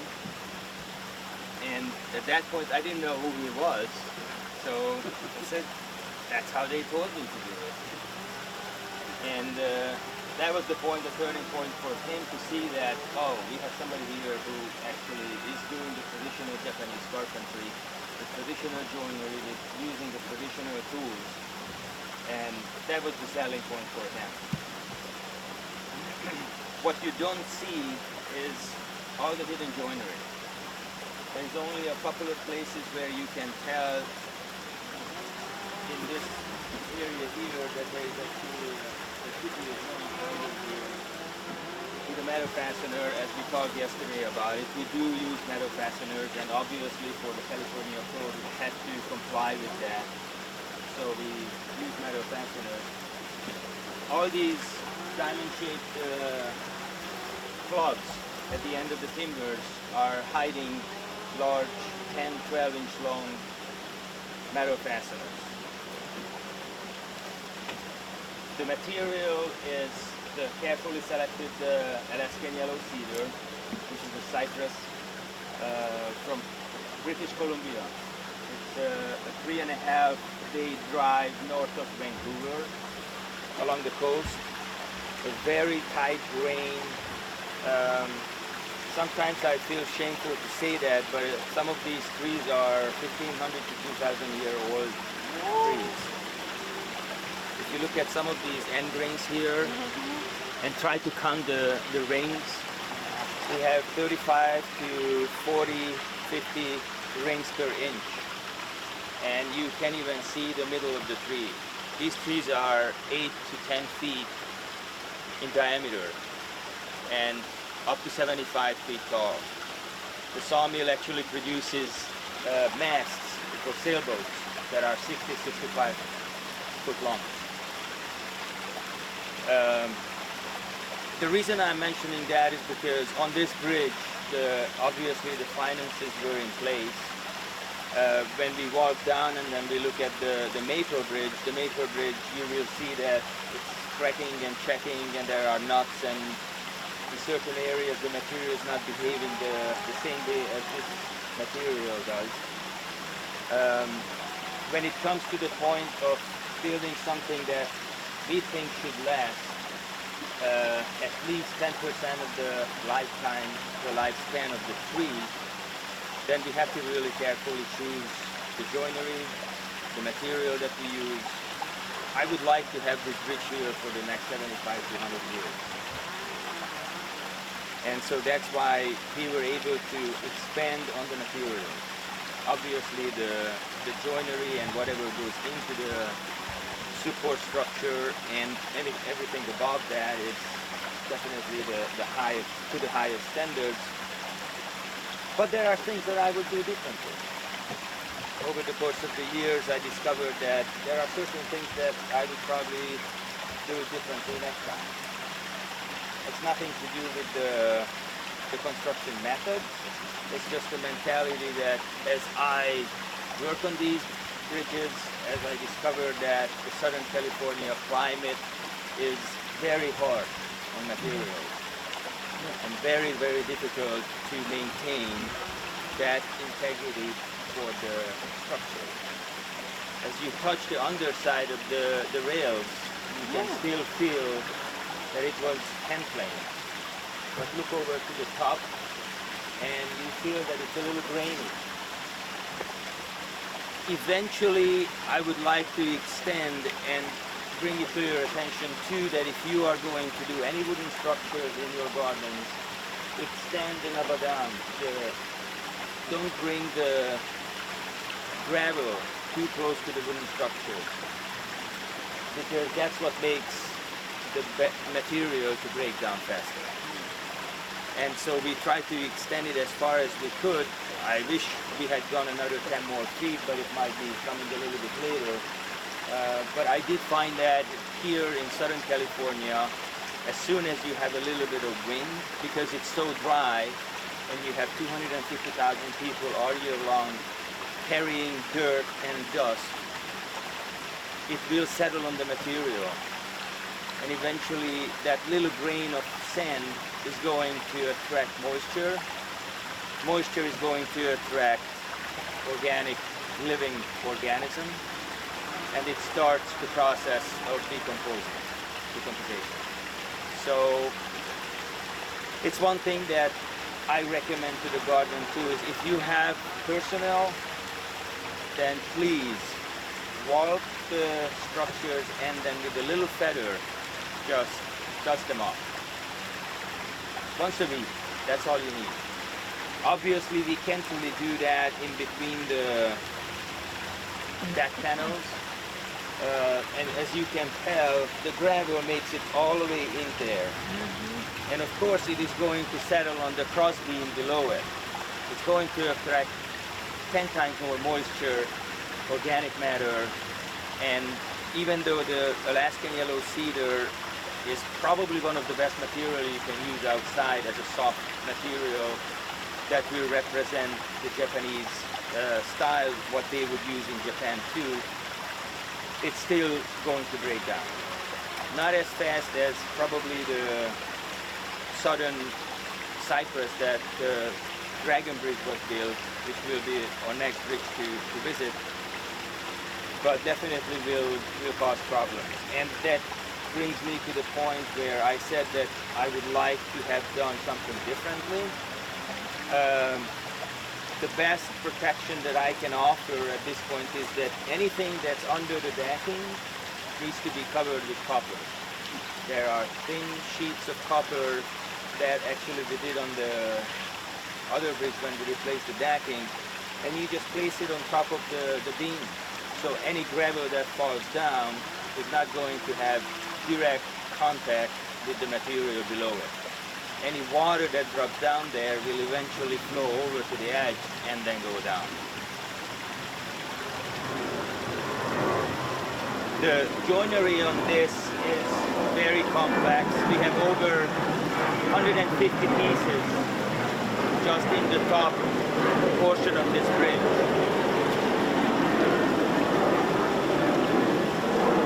All of it is cut with machinery.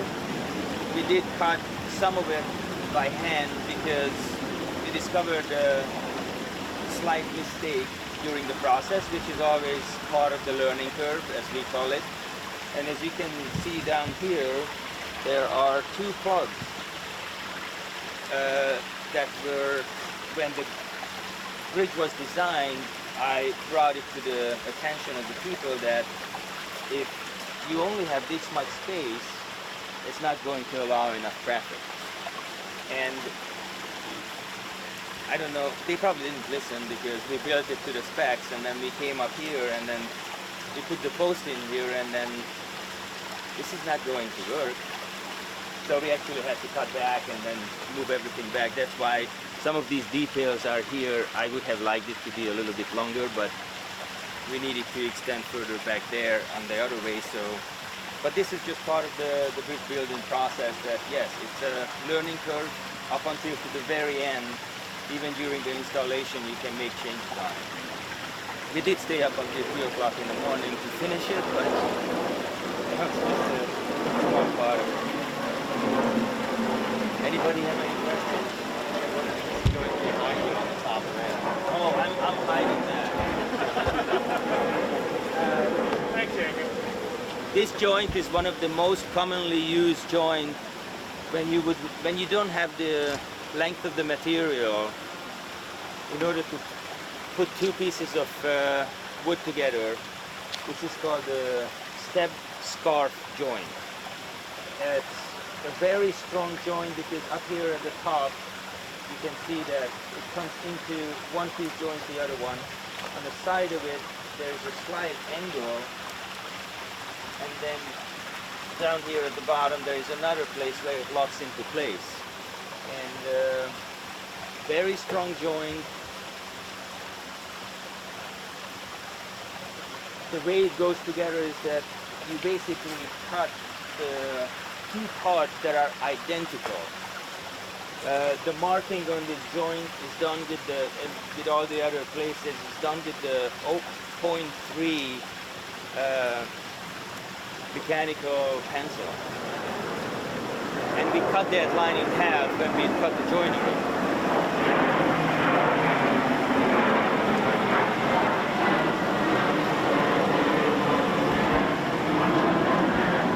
To make sure that when we put these two pegs in here from both sides, you drive them in and it drives the two pieces together. Is that just one dowel there? Then that you drive through? That's actually, if you look at it, it's actually two dowels. It's two 50 millimeter dowels that are cut tapered, and you just drive it in from the two sides with two hammers. When you assemble the piece as far as you could put it, but I was here by myself doing this, and so you use two 10-pound hammers, and then you slowly start to bring it together. Are the dowels the same material as the rest of the structure? No. Most of the plots that you see on this structure is white oak, which is another very well-known material that's very good for the outside. Is there a reason the different materials that the oak is less initially, or is that practical, or is it? The oak is hardwood, the cypress is a softwood. So if I try to drive a softwood in there, then most likely if I use the same material, the smaller piece, because it goes in, this is all end grain here and there, that forces the two pieces together. If I use a softwood, the smaller piece will actually compress instead of putting the two pieces out together. So that's why we use hardwood. What's the name again of the joint? It's a scarf joint. The step scarf joint.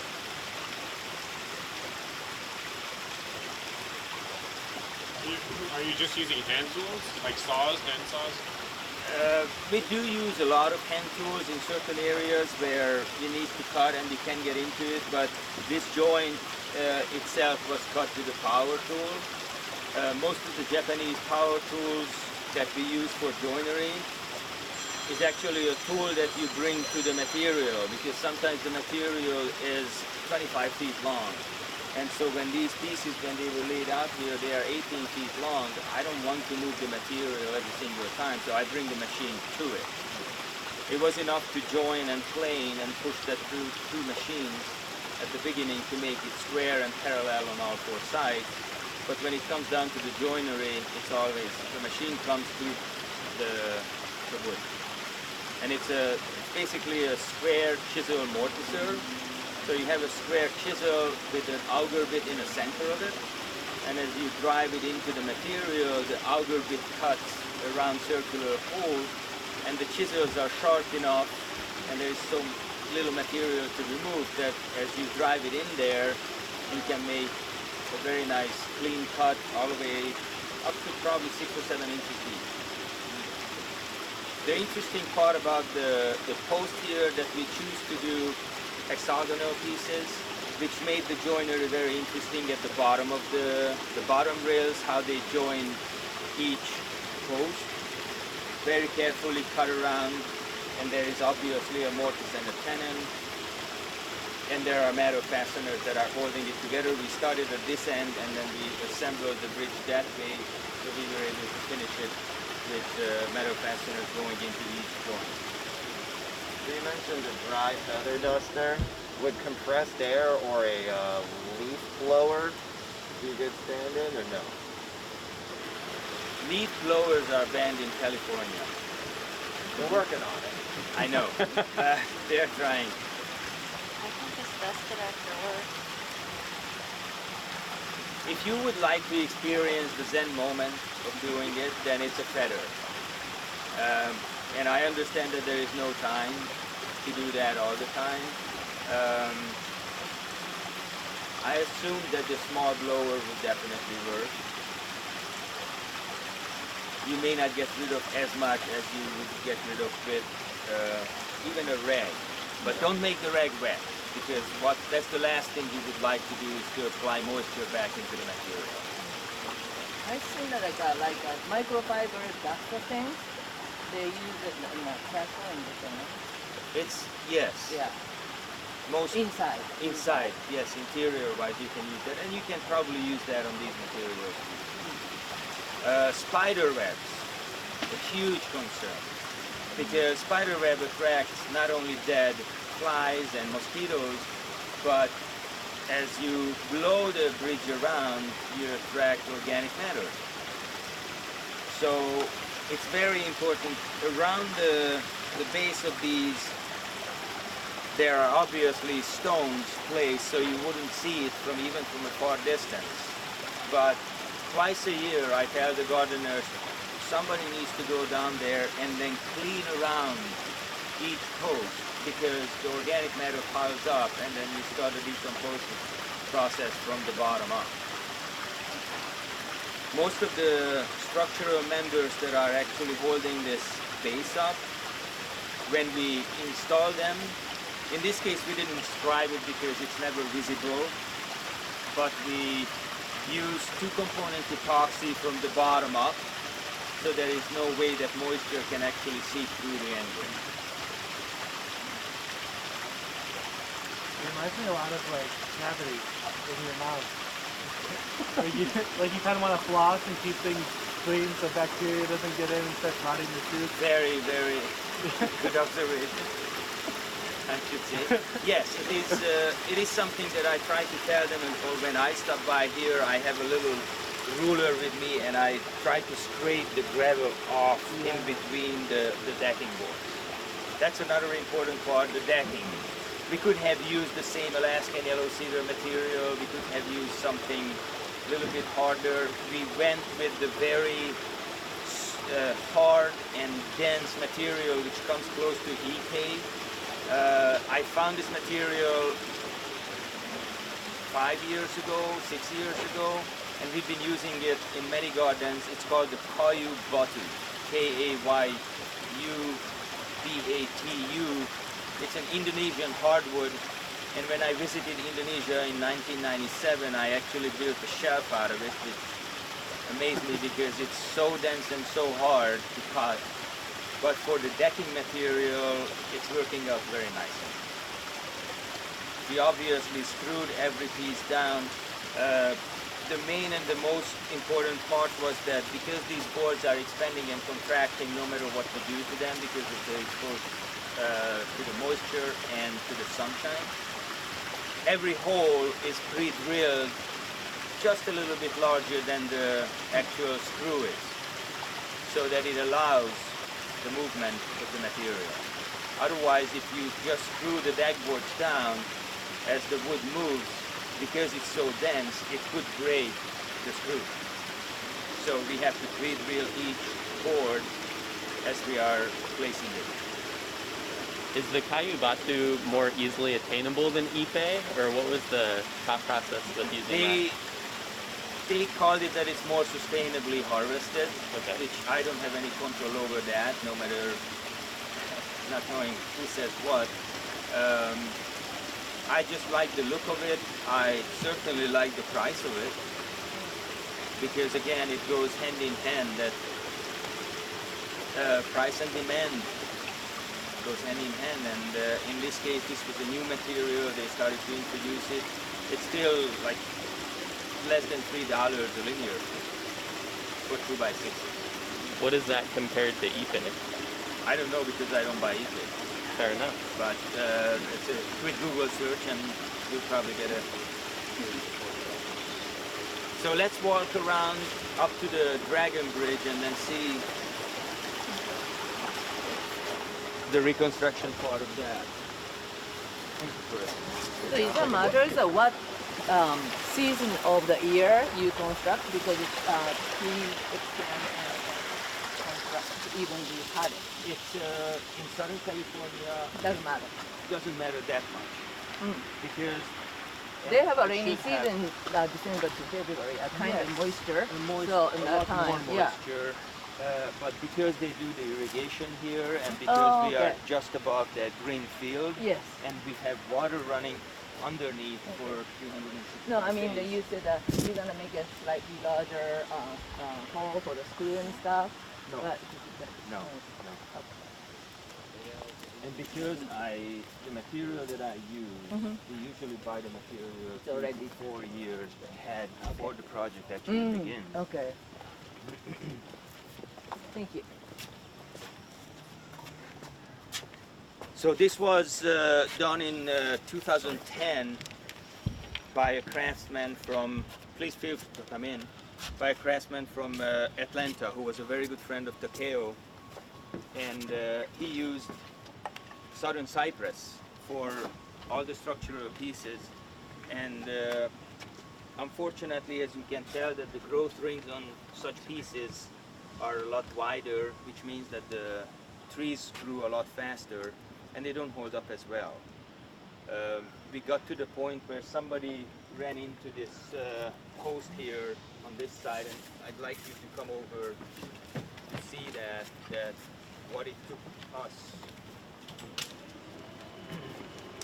to replace the piece.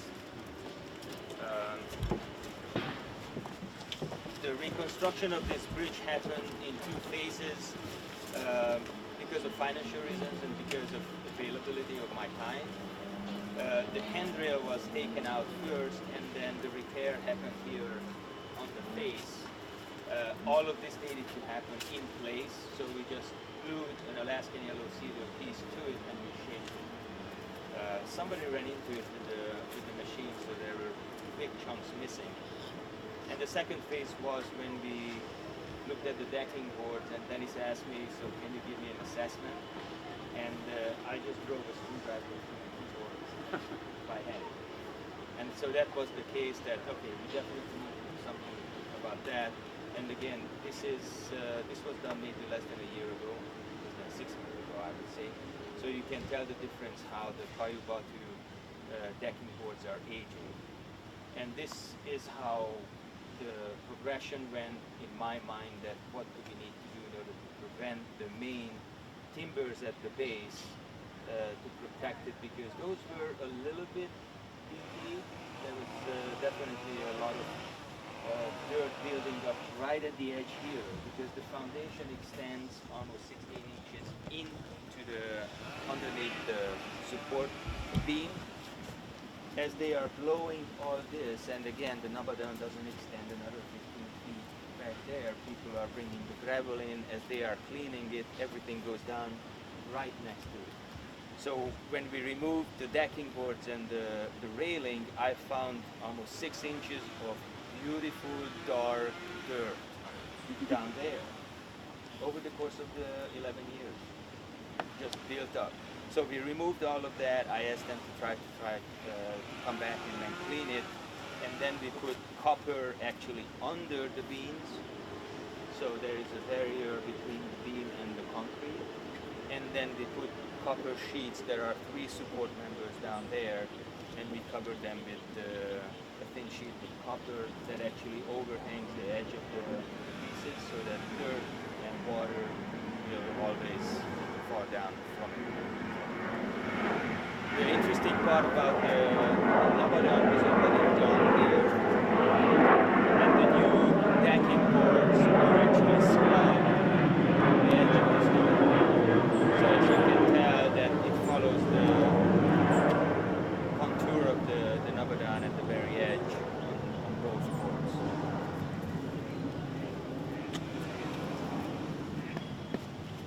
said you put copper on top of the beam and then you on top of that. Do you have fasteners going through copper? We do have fasteners going through the copper. But it's all, you cannot see the fasteners because we didn't fasten the boards. This is a narrow enough ridge that we didn't need to use the fasteners in the center because the material, the polybutton, is so dense and structurally strong. So all the fasteners are actually under the bottom rail to prevent moisture or any other organic matter to fall down there through that. But it is a valid point that if you do use copper and you use screws going through it, then eventually it will puncture it. There's a roofing material called ice water shield that can be actually placed on top of that. So when you go through it with the metal fastener, you can, I think you can penetrate that at least 5 times before it gives in. But if you go through it 1 or 2 times with the screw, it's a neoprene material that it will close around the screw and seal it. It's not just to hold onto the screw, but it seals the opening around the screw.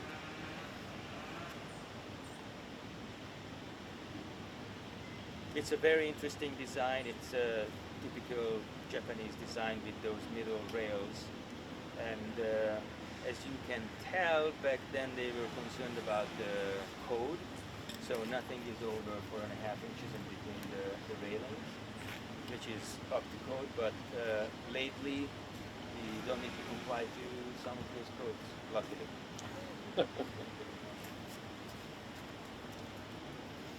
Is there anything that can be done about the crackling? I have tried many things. My first thought was that, what if you just coat that with oil? Obviously, with such a high UV exposure here, the oil only lasts for a couple of weeks, and then it seeps in and then disappears. That's part of the reason we tried to use Alaskan yellow cedar material, because somehow the old material that's old growth has a lot more sap into it, and so that keeps moisture out. I tried 2-component liquid epoxy, so you could put it on, you have an hour working time with that, it would seep deep into it, but with the UV here, it actually breaks it up and disappears in, I would say, in a year.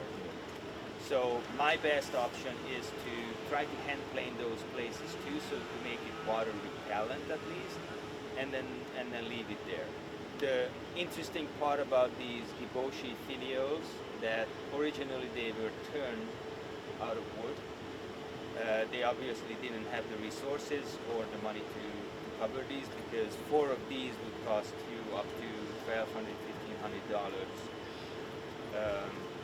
So we ordered them through a Japanese outfit that actually appeared at the last NAJGA in Portland, and they are able to outfit us with several different sizes. So this is, I think, the second size. There's a smaller one, and there's a much larger one that we're going to use at the end of the garden when their bridge comes to fruition.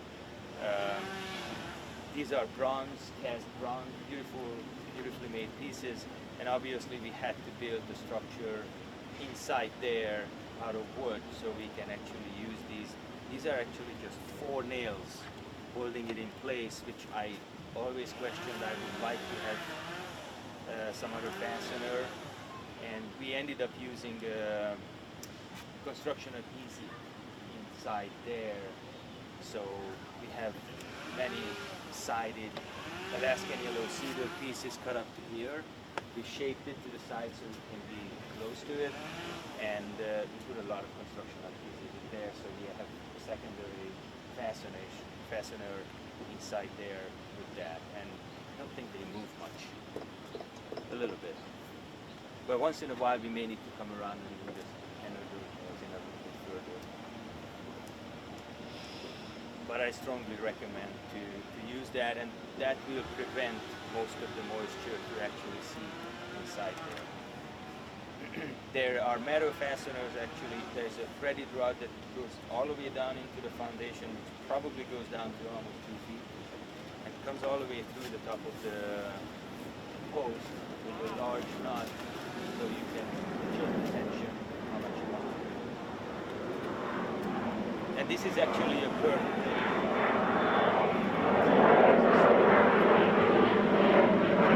That was a challenging part, even if it was, perfectly on it. And I think if you look under it, most of the works are definitely much better. But we actually took the original handrail back to my shop, and these pieces were cut out of, I believe, 6x6s.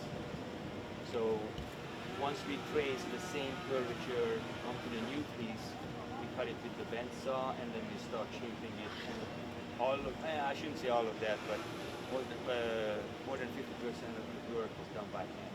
We have a power planer that can actually cut the shape as close as we can to the line, and then after that it's just hand shaping. Any questions?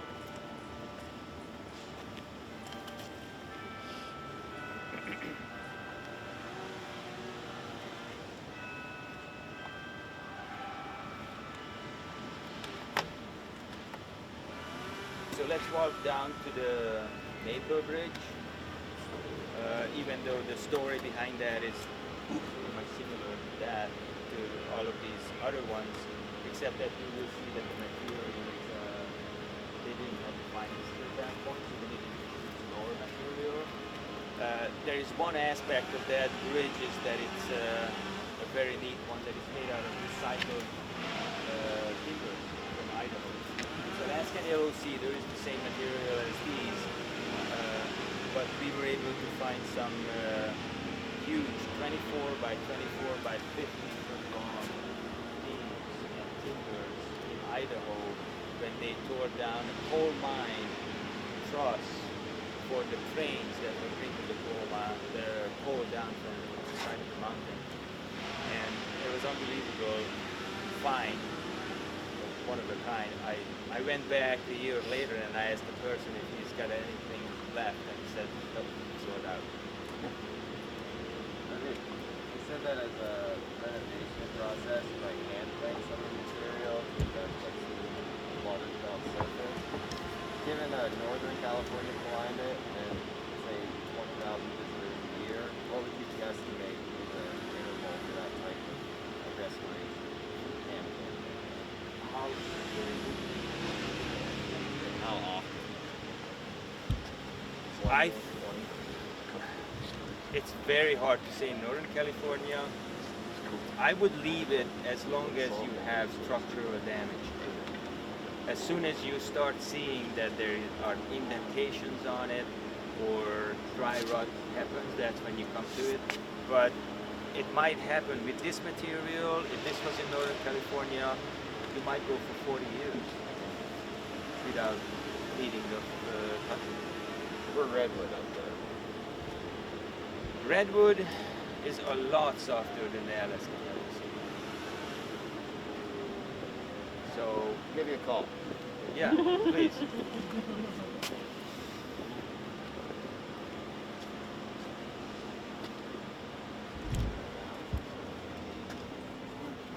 Anybody else? Pardon? Oh, I think I just talked to someone. Feed, right? Yeah. Another good point to really bring it to attention, and I keep telling to them that if you plant material really close to the bridges, you will probably have irrigation running to keep the plant alive. And for the past so many years, I keep telling them, it's like, can we just move that a little bit away? So if you can keep moisture and vegetation away from the structures, like that fern behind there is really not ideal because it does lose quite a bit of leaves there, the foliage, and all of that falls right next to that area there.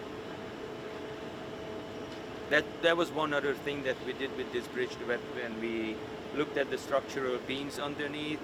In order to save them, there is a liquid epoxy that Lowe's actually sells it. and you can just pour it anywhere you want, and it soaks in right away. And then within 20 minutes it dries, and you can just pour it back in, and it creates a water barrier, so no more moisture will be able to be absorbed by the piece. Is that primarily on the end grain or just anywhere you need it? In this case, it was anywhere we needed it because of the more than up to 4 to 6 inches of beautiful dirt that accumulated over the years. And once we scraped that out, we discovered that, oh yeah, there's dry rot, certainly there. Anybody else? But let's, what time is it? 10:04. 10:04. What is the timing there? You started at 20, so you have till 20. Okay. Yeah, let's walk down there.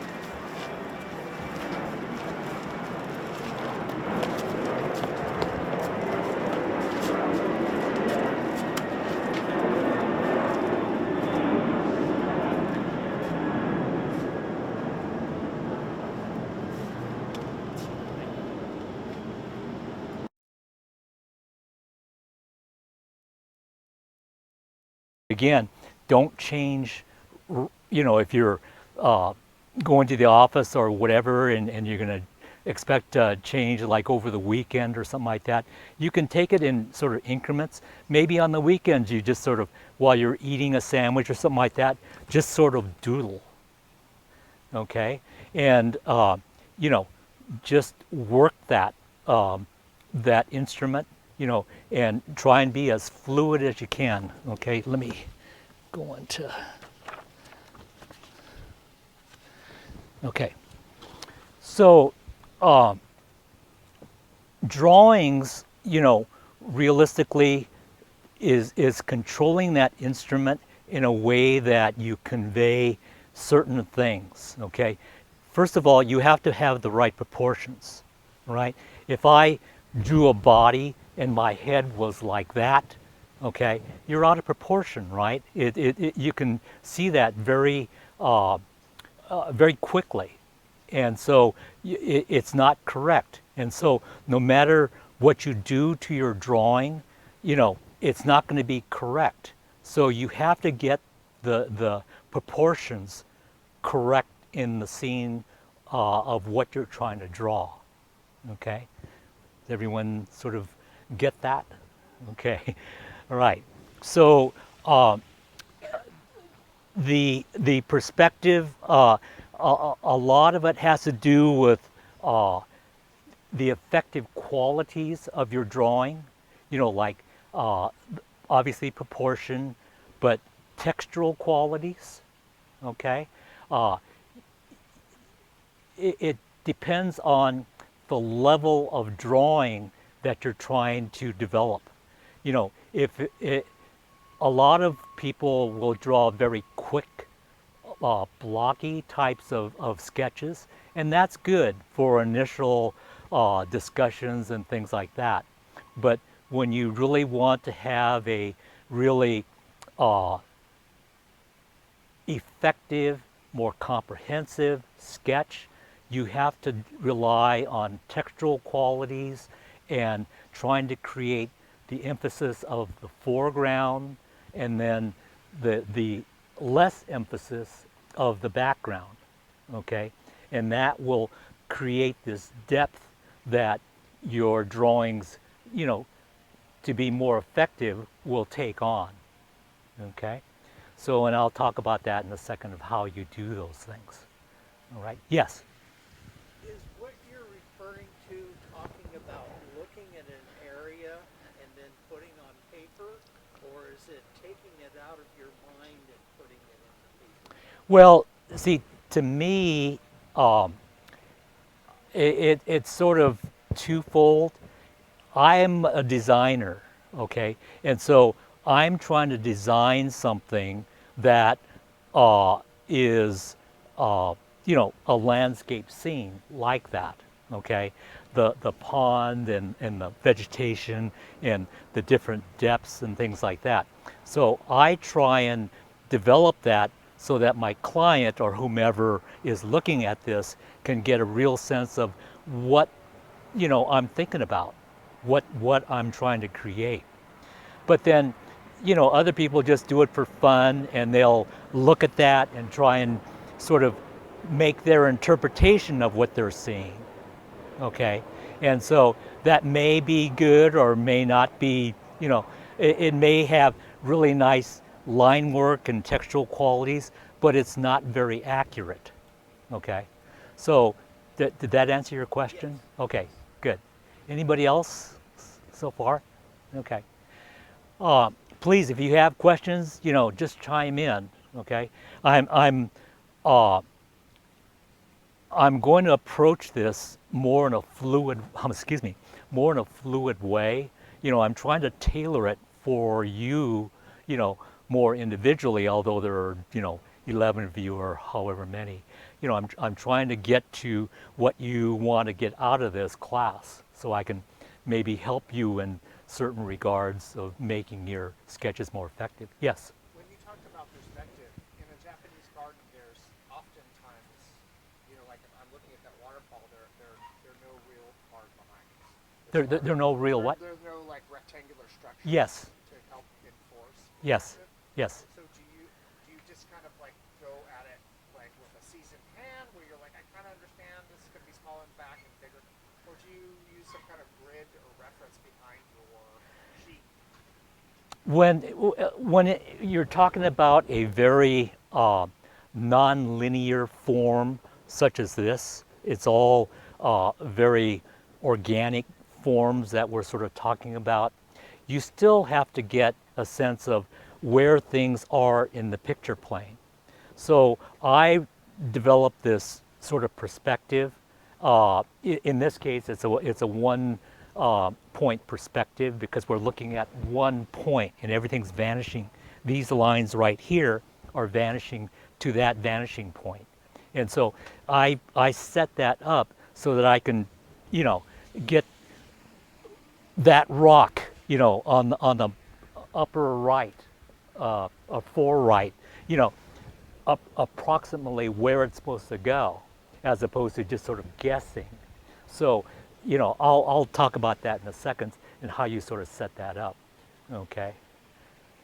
But did that answer your question? Okay. All right. Okay. So when I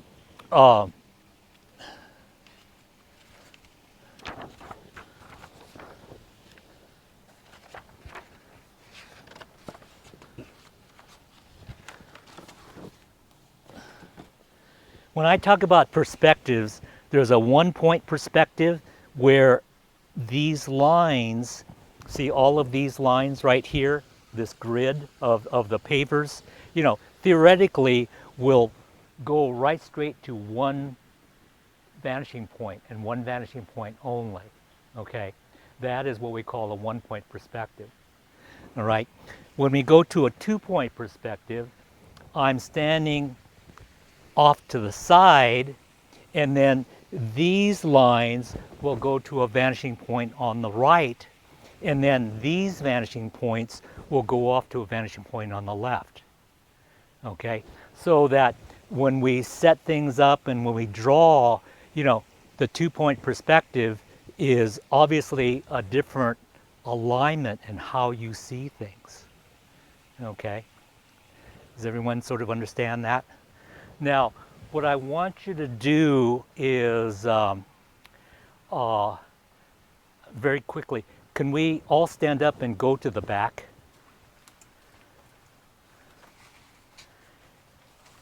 Yeah, we're not going to go anywhere, so you can leave your stuff right here, okay? And then sort of crowd and jam together a little bit more, okay? Okay, be cozy, okay. Now, when I talk about a one-point perspective, okay, or principles of perspective, I want everybody to sort of stand up, please, okay? We're all basically at the same height, okay? We're slightly, taller, some of us are a little bit taller, some of us are a little bit shorter, but can you come over here?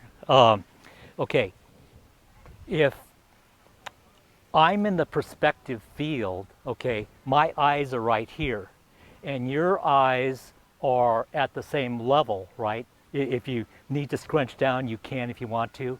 We're all on the same plane, okay? So if you look at my eyes, that theoretically is, say, 5 feet off the ground plane, okay? So that your line of sight, when it hits me, is 5 feet off the ground. And then, I'm sorry, what was your name? Laura. Laura, could you stand right where the rocks are and then scrunch down approximately what my eye level, okay? You see her eye level, we're at the same plane, right? But look at her shoes, look at her feet, okay? It hits the line of sight approximately at my knees. So the ground plane is coming up. I don't know if you've never ever conceived that before, okay? That's, it's sort of a unique phenomenon that nobody really thinks about. So, okay, you can sit back here. So, okay, so if we stick more people back further and further, the eye level is not going to change. We're theoretically at approximately 5 feet, yet some people make this at 5 feet, some people make this at 5 feet, some people make this at 5 feet. But, you know, theoretically you just think about the eye, okay? And so, you know, if Laura was, you know, 100 yards back there, her eye level would still be at the same level. If the ground plane is flat, okay, it would be at the same level as you, the viewer, okay, and then me in the foreground, and then she would be way in the background. Her head, her eyes would be at the same level, but her feet would probably be up to my chest, okay? And so the further back you get, the higher her feet are, okay? Now also in a one-point perspective, see, all of these lines are what to each other? Parallel. So, but all of these lines will go to the vanishing point and vanish at that single point. See these alignments right here? This beam and stuff like that, the same thing. They will go to the same vanishing point, okay? These will just be perpendicular to all of these elements at 90 degrees. So that's how, you know, I sort of set up my field of perspective. I'll make a cube or a square on the ground plane and then sort of set it up, and I'll show you how to do that, okay? Any questions about that? Sort of a mind-blowing sort of an analogy, right? Okay. Okay, you can sit down.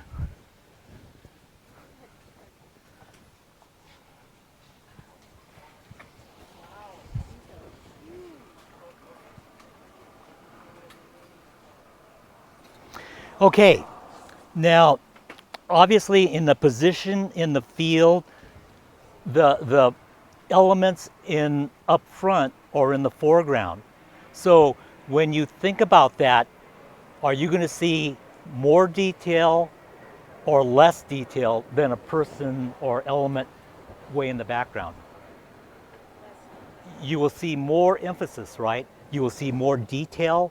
You will see more, you know, clearer elements up front, okay? What we do is we try and really play that up so that our perspective sketches will come off that way, okay? Now, if you, you know, like this morning when the light was, when it was really cloudy and stuff like that, there wasn't any light, right? The light was very flat, okay? So everything, you know, doesn't look like it's pulsating, you know, in the foreground and in the background and things like that. You know that there's depth there, but it's not accentuated by the sun hitting the ground and creating shadows and things like that. So what we try and do is we try and play that up. So things in the foreground, we place more emphasis. We start developing the detail in the rocks and the leaves and things like that. Things in the background, what I do is I just do, depending on how far back it is, I just do outlines, okay? I don't tend to put textural qualities and branches and things like that in the things that are in the background. Things in the foreground, I'm able to see that more clearly, so I play that up, okay?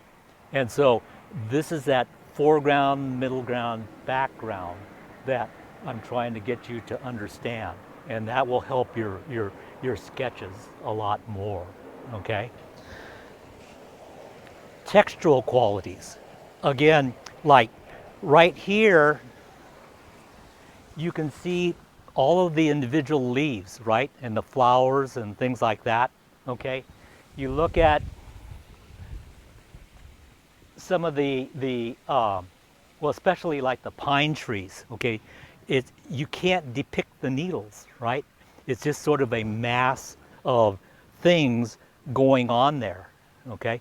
So again, those are the things that you try and, develop some emphasis or de-emphasis in the whole sketch, okay? So that your drawings come off, more effectively, okay? You're sort of, what's the term? You're embellishing the qualities of what you're trying to get across, okay? To create that depth, all right? So, again, you have this angle of sight like that, okay? And the ground plane, the ground plane will come up to the vanishing point, like I pointed out before. But you can draw other types of perspectives. You can be looking down on something, okay? Or you can be looking up on something, okay? But the horizon line is going to change of how you sort of look. Wherever your line of sight is going to be your horizon line, okay, in your sketch. But, everything like here, okay, and here and there, depending on the ground plane, is going to be 5 feet, all right? And then you can make adjustments from there. Okay, everyone understand that? Okay, good. Well, I'm coming across, I guess. Okay.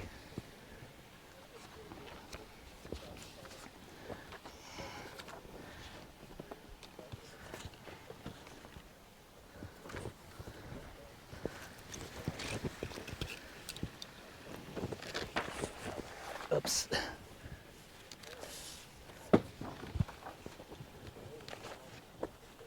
Hey, Nancy, could you come over here and hold this?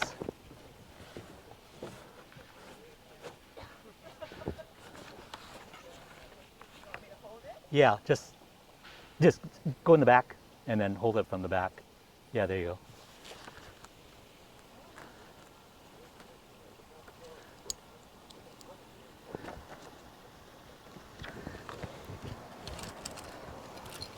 Can everyone see? Okay, let me.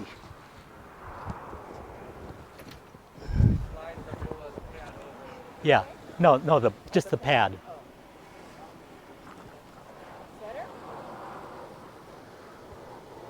Okay, so in plan, okay, you have you, okay, that would be you back there, okay, and that would be called a station point.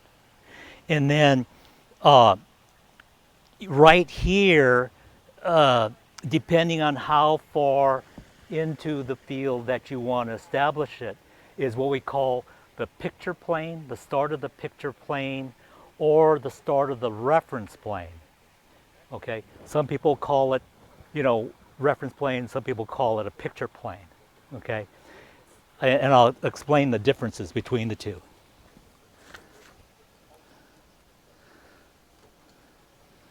Okay, so this would be the picture plane. So in plan view, say like that could be 5 feet or 20 feet or 40 feet or whatever you want to create in there, okay? Now obviously the further away you get, the smaller your perspective drawing is going to be, okay? All right, and then say like this would be, I'm sorry, what's your name? Laura. Laura, okay, that would be Laura, okay? And so this cube and grass and things like that in the section, okay, remember this is our line of sight, okay, and that's the ground plane. This thing starts to get smaller, and as you go back, it's going to get smaller and smaller, okay? Now, also what happens is that the top of something, okay, if you're right here, that's okay. If you're right here, you can see the top of that, right? Because your eye level is on top of it. But notice the proportion from here to here, okay? When I start doing this, that dimension from here to here gets thinner, right? Does everyone see that? Okay, so everything, even these pavers, they will get thinner and thinner.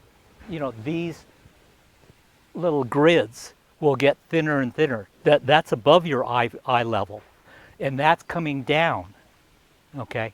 So all of these things get smaller and smaller, okay? Everyone understand that? Okay, so this would be the plan view. Remember, those of you who understand plans and scale and things like that, a 5-foot dimension is the same on the plan all the way through, right? But then in the section, as you go further and further back, it gets smaller and smaller. That's the big difference. Okay? Everyone understand that?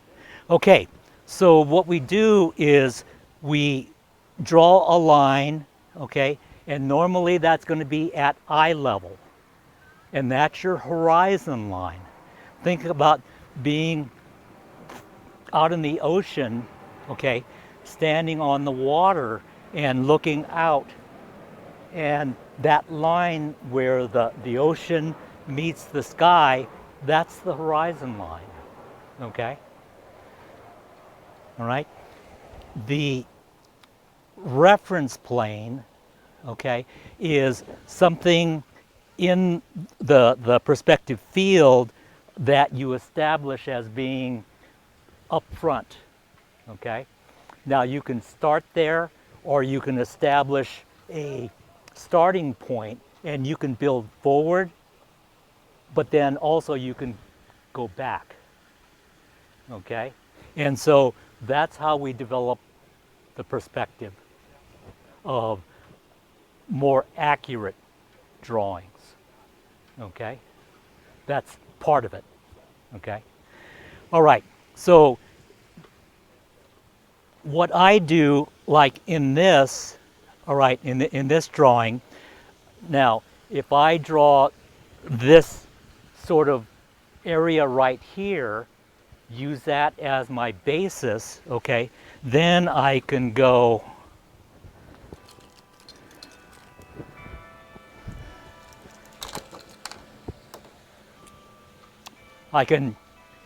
depending on where you're sitting, some of you are going to have a vanishing point maybe over here, okay? You guys are in the middle, you're going to have a vanishing point right there, okay? And those of you on this side are going to have a vanishing point over here, okay? Now, if I take this square, this patio area, those of you who are over here, that side would go like that, okay? And then that side would go like that, Okay? Those of you who are in the middle are going to be like that. Okay? Those of you who are on the side are going to be like that. Okay? Does everyone understand that? See, this thing, say like the edge of the, oh, thank you. The edge of the patio area, we'll take that as the picture plane or the reference plane. Okay? Now, if I wanted to lay out this koi pond, all right, I'm going to take, let's take it from the center, people, okay? And that's going to be the easiest, all right? So that line is going to be hitting just like that, okay? And then this post will sit right up there, okay? Right in the center, okay? So this would be, say, the alignment of the post, and then this line, again, would be the front edge of this concrete area, okay? Okay, now I want to set up that, okay? So what I do is I will set up another one over here, okay? And I'm just going to arbitrarily do this at first, okay? Then this edge right here is going to be, what's that distance right there? 5 feet? 6 feet? Something like that? 6? Okay. What is the dimension of that height right there? Remember when Laura was standing over there? How high was she? 5 feet. So if she were standing right at the edge of that concrete pad and her eyes were right here, that would be 5 feet. Okay, so I could take that and go like that, and that would be 5 feet.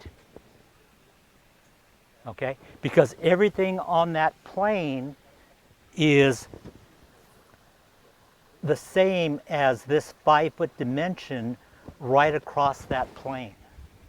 That's why we call it, oh, thank you. That's why we call it a reference plane, because we can actually measure it. We could establish it to a scale if we wanted to, like 1/2 inch equals a foot, 1 inch equals a foot, you know, whatever scale we want to measure that at, okay? But just theoretically, if that's 5 feet, then that right along this plane right here is 5 feet. Okay, so what I can do is I can go like this, okay, and then this part of the pond will stick out there, you know, over there. So in reality, you know, the distance from, say, here to here is 10 feet, okay? No, I'm sorry, 5 feet from there, okay? So I could do this. I could go take that and then go 5 feet, and I would be over here, and so I could do that. And so the next cube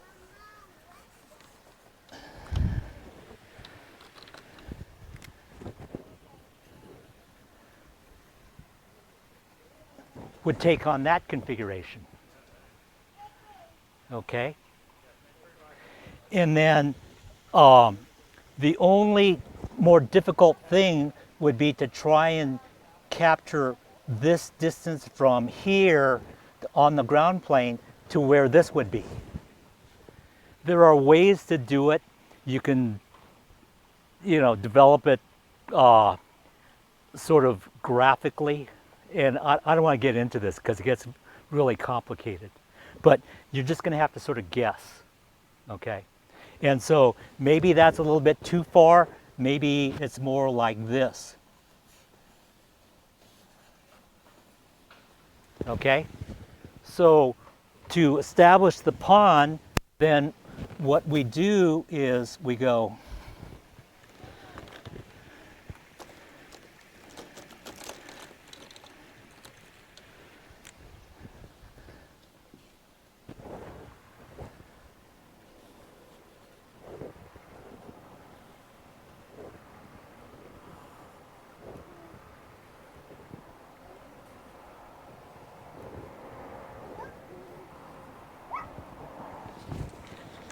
and develop the configuration of the pond like that. Did everyone understand how I did that? So I'm taking this sort of square and I'm just sort of, you know, and again, there are ways to more accurately do this, but just for demonstration's sake, I'm just trying to get it in there, you know, the best I can. Well, You're Yeah. not doing, you know, actual scaled perspective drawing. How do you determine where you want your foreground, just with your eye naturally, and, you know, determining those 3 planes? It's up to you. A lot of that determination is what's more important. You know, is the plant material more important? Is this overhead structure more important? Are the rocks more important? In terms of what you're trying to convey to your client or whatever you're exploring? Yeah, exactly. If they're all equal, then you just place equal amounts of emphasis, you know, throughout. But you try, and as you get a little bit further back, you just take a slightly lesser step in developing the thickness of the line or the edge and the amount of texturing that I give it. Okay? And so, you know, there were another thing that, well, I won't do this. I'll explain it, but I won't show you how to do it because it gets a little complicated. Look at the level of this and look at the level of the water. That's lower, right? And so to be accurate, I just can't do this right here, okay? I have to drop that thing, what, a foot? Okay? So this is 5 feet, okay? And so, you know, that would be 2.5, that would be 1.5, and that would be 3/4 or whatever. So I could take that and bring it down here and then bring my pond like that. This would be the edge of my patio, and that's how you would draw it, okay, theoretically. Now, this would be beyond the lip or underneath the lip, so you wouldn't see this, but that's how you would lay that thing out more accurately. Okay? But you would see the boulders protruding. Yes, okay. So you would see the boulders on this plane, so you would have to put the boulders up here like that, and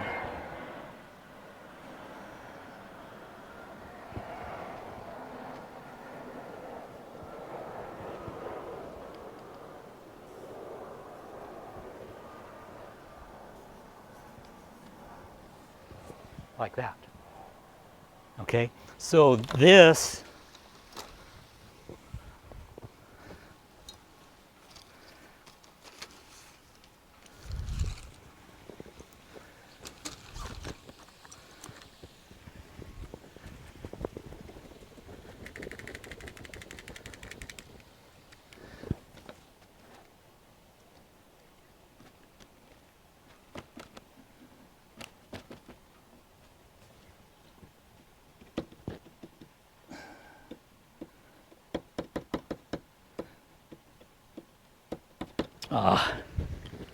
can't make it work.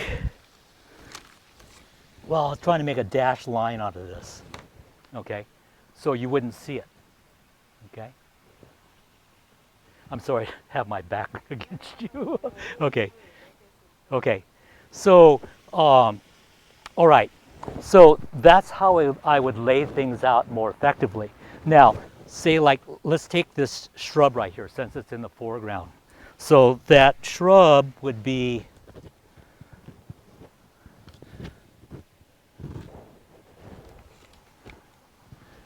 okay. How tall is that shrub in relationship to me? I'm 5 feet 9 inches. Okay, 2 feet 2.5. Okay, so that would be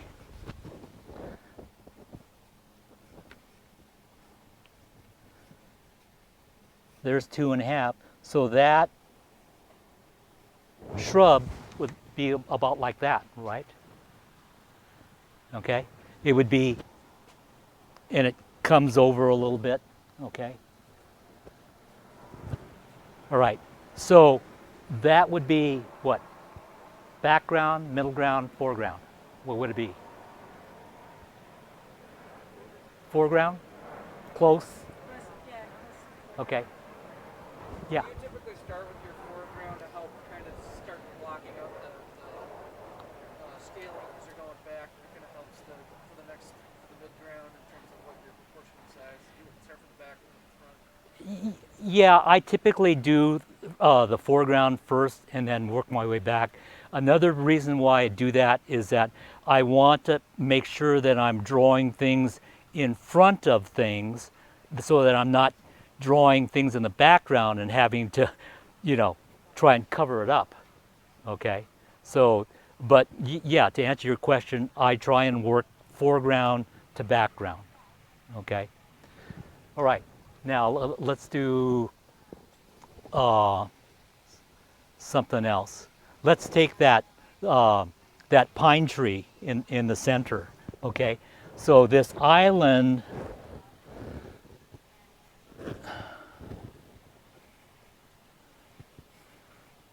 sits about like that, and that pine tree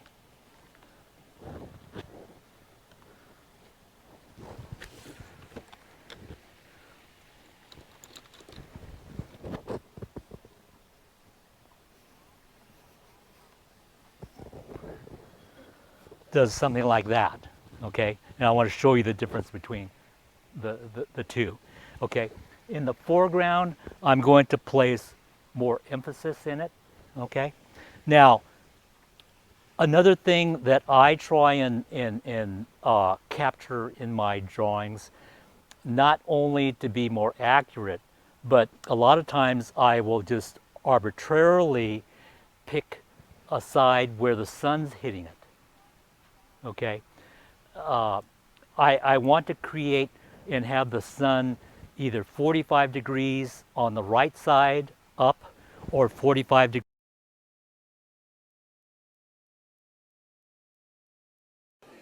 Kimiko Gunji is Professor Emeritus of Japanese Arts and Culture at University of Illinois.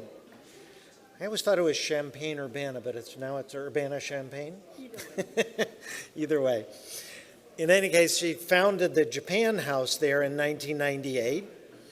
She's also a full professor of the Ikenobo Ikebana School in Japan, holds a Chame Soki from Urasenke School of Tea Ceremony, and she's received numerous awards, including Order of the Rising Sun, bestowed by the Japanese Emperor in 2012. She currently teaches Chado and Ikebana.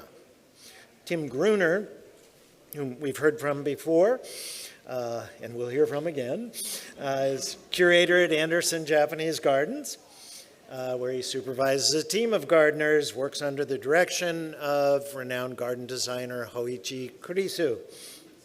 Tim's written numerous articles for Scale Living, served on the NAJGA board of directors and the editorial advisory board. He's an all-around good guy. So, Tim and Sensei, please.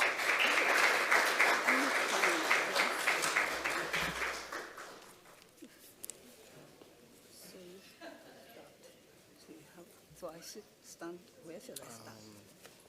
Here, right? This side.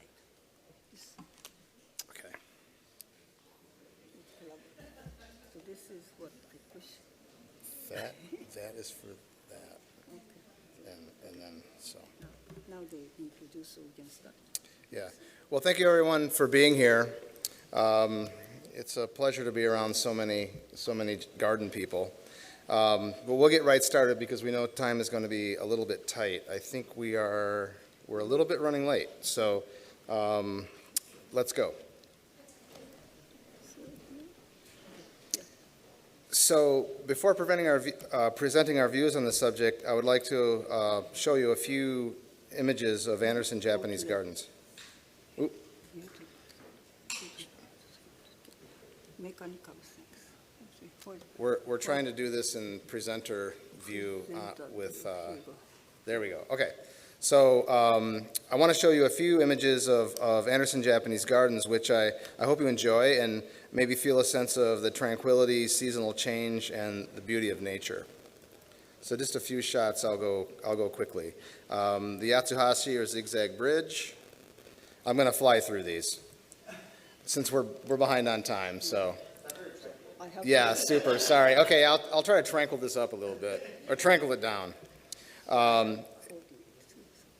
So we've got spring rhododendrons blooming at the West Waterfall. The East Waterfall in spring. Iris along the zigzag bridge in late spring to early summer. The rustic earth-style bridge on the journey through the tea garden. The Soribashi in fall. Fall color at the West Waterfall. And then the still and quiet of winter. So as we've looked through these slides, I hope you felt some of that kind of feeling of tranquility, and just quickly touch base on a few of the things, the characteristics of Japanese gardens. Beauty, tranquility,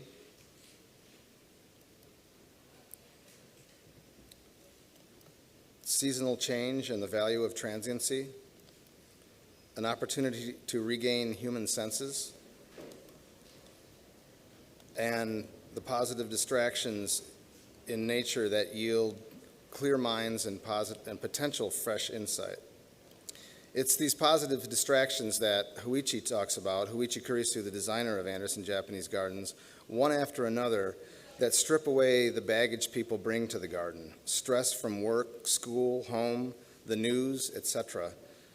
In a well-designed, well-built, properly fostered Japanese garden, positive distractions replace much of that baggage with a calm, receptive mind as we await with anticipation what is to come next. The orchestration of nature and the human connection to it are the vehicle for delivering the opportunity for so many positive experiences.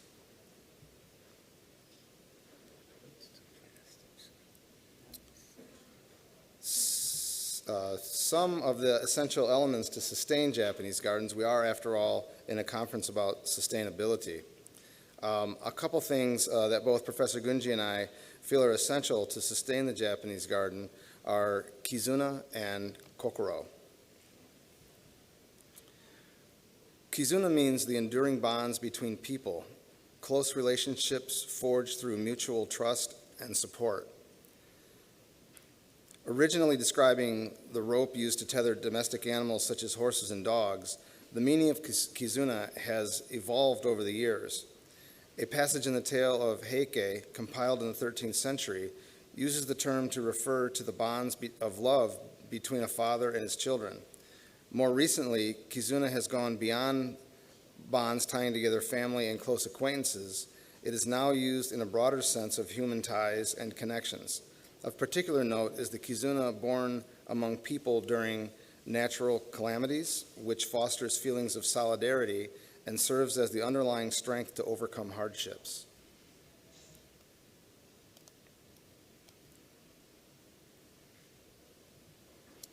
Think about the connection between garden elements, rocks, plants, water, paths, architecture, mechanical systems, In order to achieve the maximum effect for our guests, which will be an open and a receptive mind if things work, they must function in cohesive harmony, just as the elements of a symphony.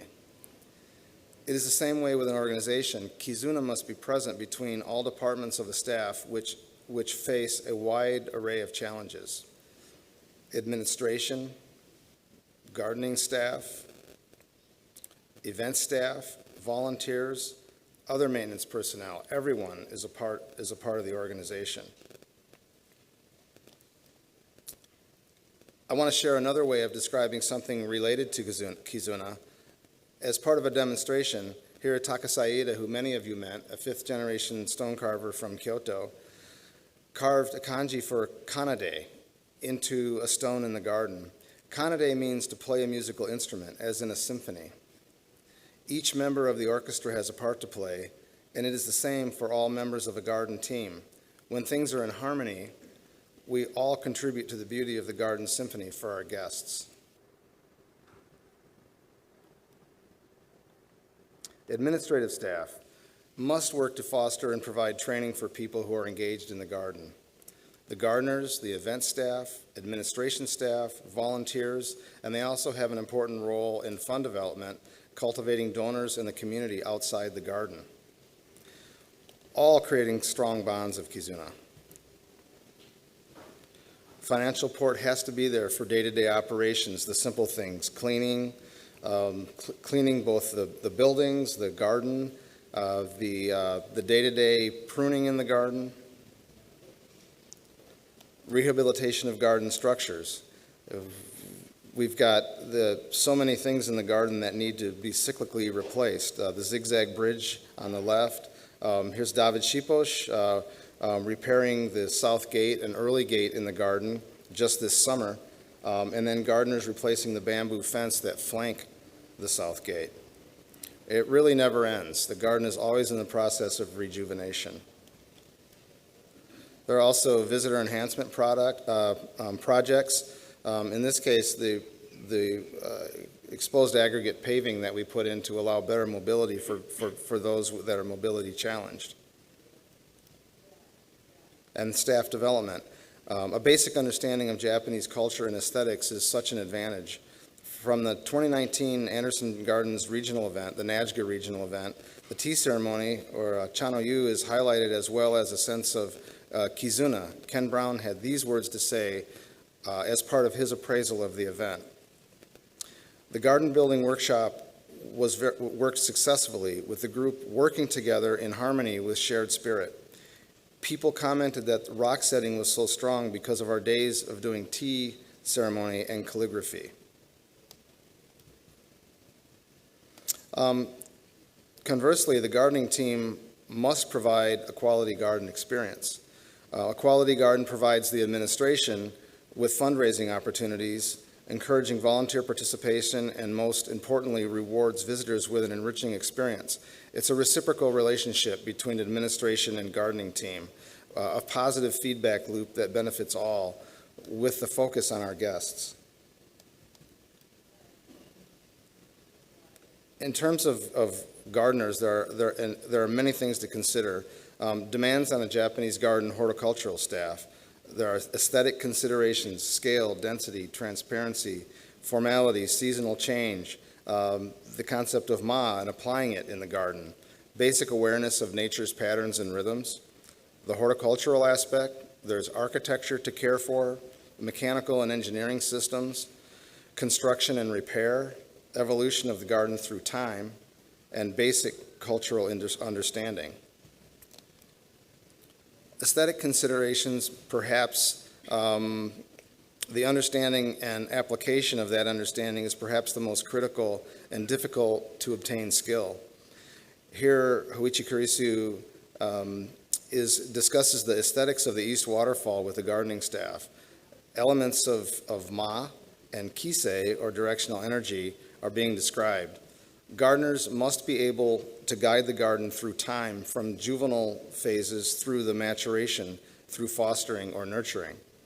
There will come times when the garden needs to change to meet new conditions, canopy trees growing denser and restricting light, the garden just feeling too dense and heavy, necessary changes of scale and composition, etc. So the challenge is, how can Western gardeners find the skills required to maintain Japanese-style gardens at a high level? We know that on-the-job training is great when possible if the training is well done. Sakia Living magazine for me was an early stepping stone into a broader understanding of Japanese gardens. The Portland Institute's Gardener Training Series was excellent for both myself and a member of our staff, Ian, who you see pruning in this tree. NAJGA's regional hands-on workshops have been valuable, and training in Japan when possible, through the help of Doug Roth and John Powell, one of our staff, went to the Adachi and trained for 7 weeks 3 years ago. It was a marvelous experience.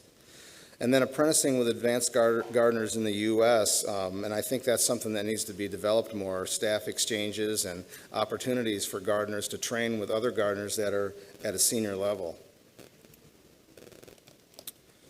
Here is part of the calligraphy work. We got a little. That was my problem. Oops, let's see. Okay, so then what do I do? Let's see. Let me check this out real quick here. We're going backwards, not forwards. There we go. We're back on track. If I don't. That's okay. You did all right. It's okay. Here's part of the calligraphy workshop as part of that regional NAJGA Midwest event of 2019. Professor Gunji is leading us through the expression, philosophy, and application of Shodo, the way of writing, connecting it to the garden concept of space, or ma, mental exercise. Such exercise focuses on concentration and the concept of ichigo ichie, one moment, one opportunity. Once the brush hits the paper, we cannot go back. Gardening can be seen in the same way, whether planting, pruning, raking gravel, raking leaves, picking up paper, etc. All tasks, whether menial or complex, are an opportunity for focus and making the most of the opportunity. Just push this one right here. Here? Yeah, the left side. Yeah. Ikebana. I was so fortunate to be on Mitsuhashi Sensei's team in the 2016 Portland Institute event, and it was at that event that Mitsuhashi told me at dinner, "You cannot build a garden better than you are. Study Chano-yu and Ikebana." And so the study of Ikebana enhances the knowledge of line, texture, color, contrast, and importantly, space.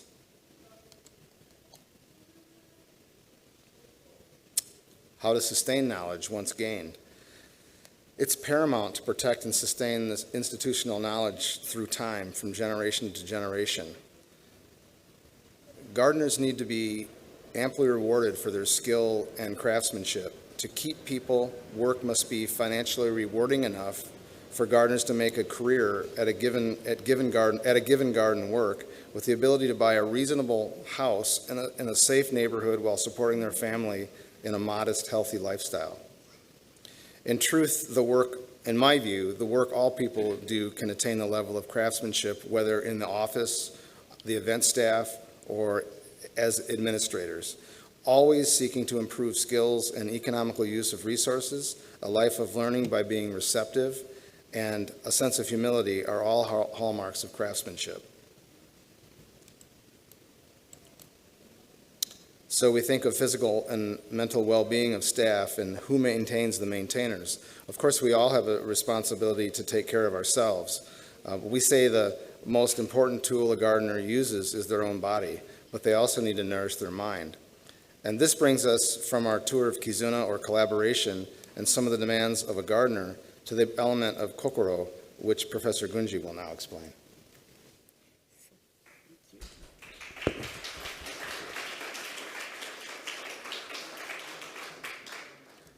So as Jim mentioned, that physical and mental well-being stuff maintained is very important.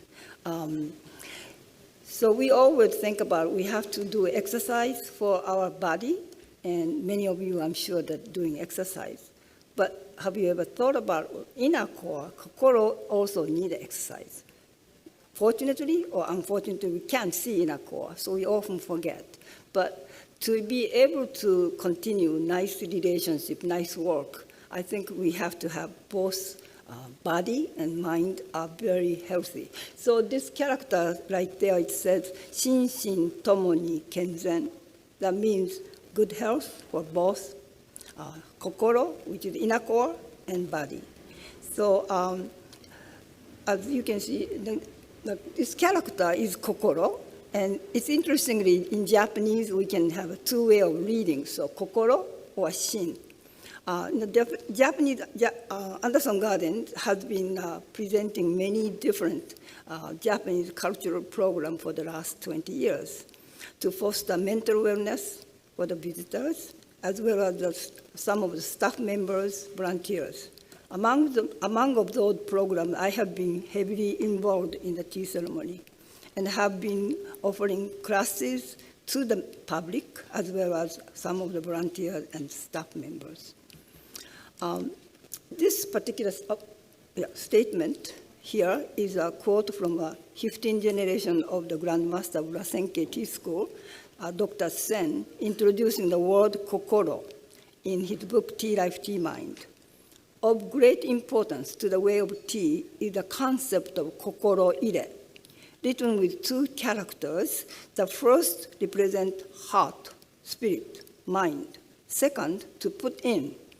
In other words, the host puts his whole being into the preparation for tea gathering and executes his role with the intent of creating an atmosphere where the guests can find tranquility. As mentioned here, kokoro is a Japanese word encompassing multiple meanings, including mind, heart, and spirit. The core principles of Chado are wa, kei, sei, jaku, wa, harmony, kei, respect, sei, purity, and jaku, tranquility, which were codified by tea master Senrikyu, the greatest tea master of the Japanese tea history. Each principle emphasizes a different aspect of kokoro. Wa, kokoro of harmony, kei, kokoro of respect, sei, a kokoro of purity, jaku, a kokoro of tranquility. I believe that these core principles of that way of tea can be applied to the way of humanity and also the way of sustaining Japanese gardens. So the first one, wa, can be read wa-shin, kokoro is shin, or wa-gokoro. One of the most important elements to have a successful relation in any situation is that be a family situation or society, everything. The most important element to make an organization successful, something like this too, teamwork and collaboration, harmonious relations all among all the people. In the way of tea, harmonious kokoro is sought in the relationship among the participant, the host, and the guest. And among the guests, the selection of the implement, decor, and environment should be nicely harmonized, and at the same time, choices should give a warm, gentle, and soothing effect. Also, it is very important to be in harmony with nature, which is one of the Japanese aesthetics characteristics. Asian Japanese believe that divine spirit were present in all the natural elements, and they were awed by it and worshipped and revered nature. So this is the beginning of, I think, creation of Japanese garden. They all wanted to be close to the grandeur of nature and started creating miniature size of nature nearby them. I'm sure you will find it true in making a successful garden. Harmony with all of the different plants, how to control the harmonious relationship among them. Of course, not just for the plant selection. It's very important for all of the people who work there should have a harmonious relations. I find analogy, as Tim mentioned, between all the plant materials and all different instrument players in the orchestra. How to make all of them in harmony so that beautiful melody is played. It is the same way in the tea ceremony, that selection of all different implements, ceramics, lacquered, metals, bamboos, fabrics, all sizes, different shapes, different colors. It is the tea master's responsibilities to select proper implement so then they can nicely harmonize, enhance each other. I think this is exactly the same in the garden situation. The gardener is in a way conductor to present beautiful symphonic music by combining all different elements. Furthermore, in order to beautiful music we play, not only players, but also all other elements such as music hall, facilities, sound, effect, people who are working behind the curtain is a very important part of whole things to have a harmonious relationship. Often we think about this beautiful garden just created by few people, but it's not just so many people combined together harmonious relationship that they can produce that's such a beautiful place. Let's see. So next, the second principle is K, which means respect, reverence, honor, admiration, esteem. This is another important element to have a successful human relation. Any organization, family again, society, all need to have respect. Some of you know Konosuke Matsushita, who established Panasonic company. Also, always he told everyone, most important in the company is respect. And he said, he was considered god of the businessman, or the greatest business person in the world. But he always said respect for the customers is important. Respect for among of all the working people is very important. And respect for the productions. And then respect for themselves. What his company has been doing is each of the new employee is assigned to experience all different part of the work. So even though somebody applied to be a salesman, not only being a sales department, they have to start with everything. So they will be going to some administration portion or maintenance portion. Then, so all of the different division, that about 6 months they go one by one. And then, so they can experience each of the different part of the job. So then they can really appreciate or respect for others' work rather than just doing their own work. I just wondered, any garden in the United States, that kind of a system is developed. If you are a top person, like Mr. Bloom right there, have you ever went garden to do the picking up some of the leaves on the grass? And so, that kind of, so and I hear that the Adachi Garden in Japan, every morning, all the people who works there go out and rake in the gardens before the opening time.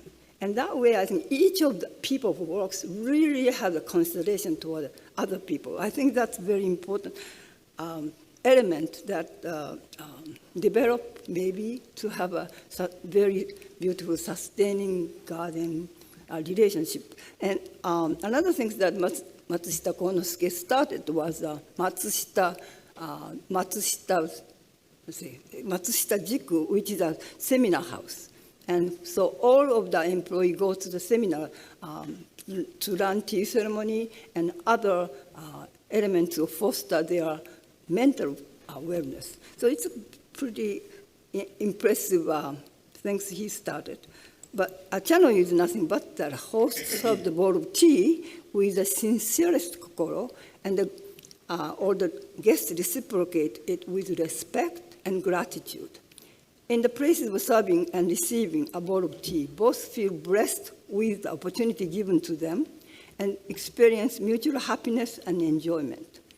Respect and thankfulness should also be shown to all of the implement used in the tea ceremony, and the opportunity given to both the host and guest.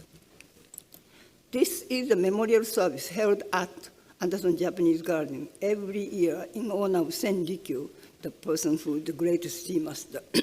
All of the tea practitioners gather and pay the utmost respect and gratitude for him, for his monumental contribution to the establishment of the way of tea as the highest art form of Japan. As you can see next to this picture, a Japanese phrase that says onko chishin, which means revere the old, gain the new. So learning from the past and developing new ideas. This tenet can be applied to any other field, I'm sure to the garden creation. It is good for us to get reminded from time to time, the old and its inception. It always needs to new blood to keep it going, to sustain. So even old tradition of Japanese tea, it just sticks to the same thing over and over. Then younger generation not interested in. If you're charging too much to the younger generations, too expensive to get in. So you always have to change. So I don't know what the element that garden needed to be improved, or garden needed to get the newer ideas. I'm sure you all know that better than I do. The third principle is sei, a kokoro of purity. Clean kokoro, purity, cleanness, refreshing, clean to space, inner core needs to be clean, as I mentioned. Too much dust, too much grease and fat, cluttered mind, not feeling good. So then you are not to be nice to others, can't even see what is going on, just as we can't see anything when you have lots of things cluttered on top of your table or desk. So it's really essential to dust off sometime when you have a chance to. But coming something like this, to go through experience like this will be a very good one, I'm sure. So physical setting of chanoyu represent purity of kokoro.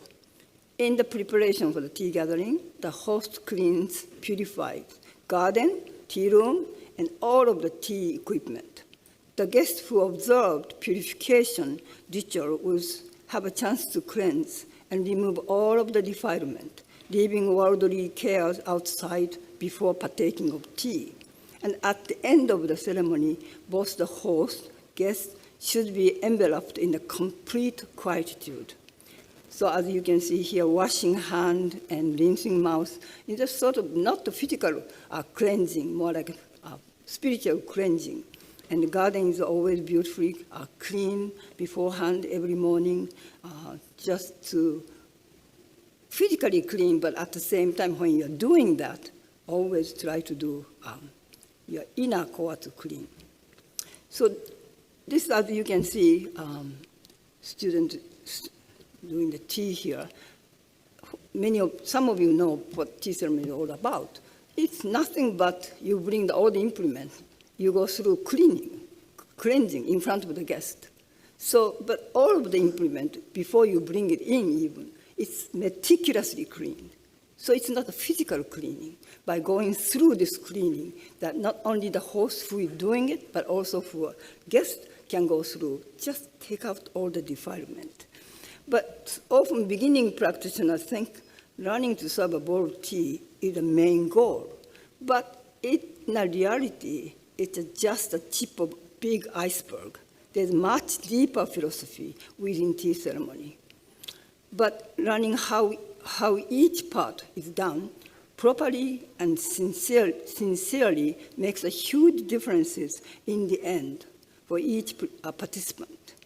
Just in the same way, what the visitors see in the garden is such a small part of the gigantic work behind the scenes.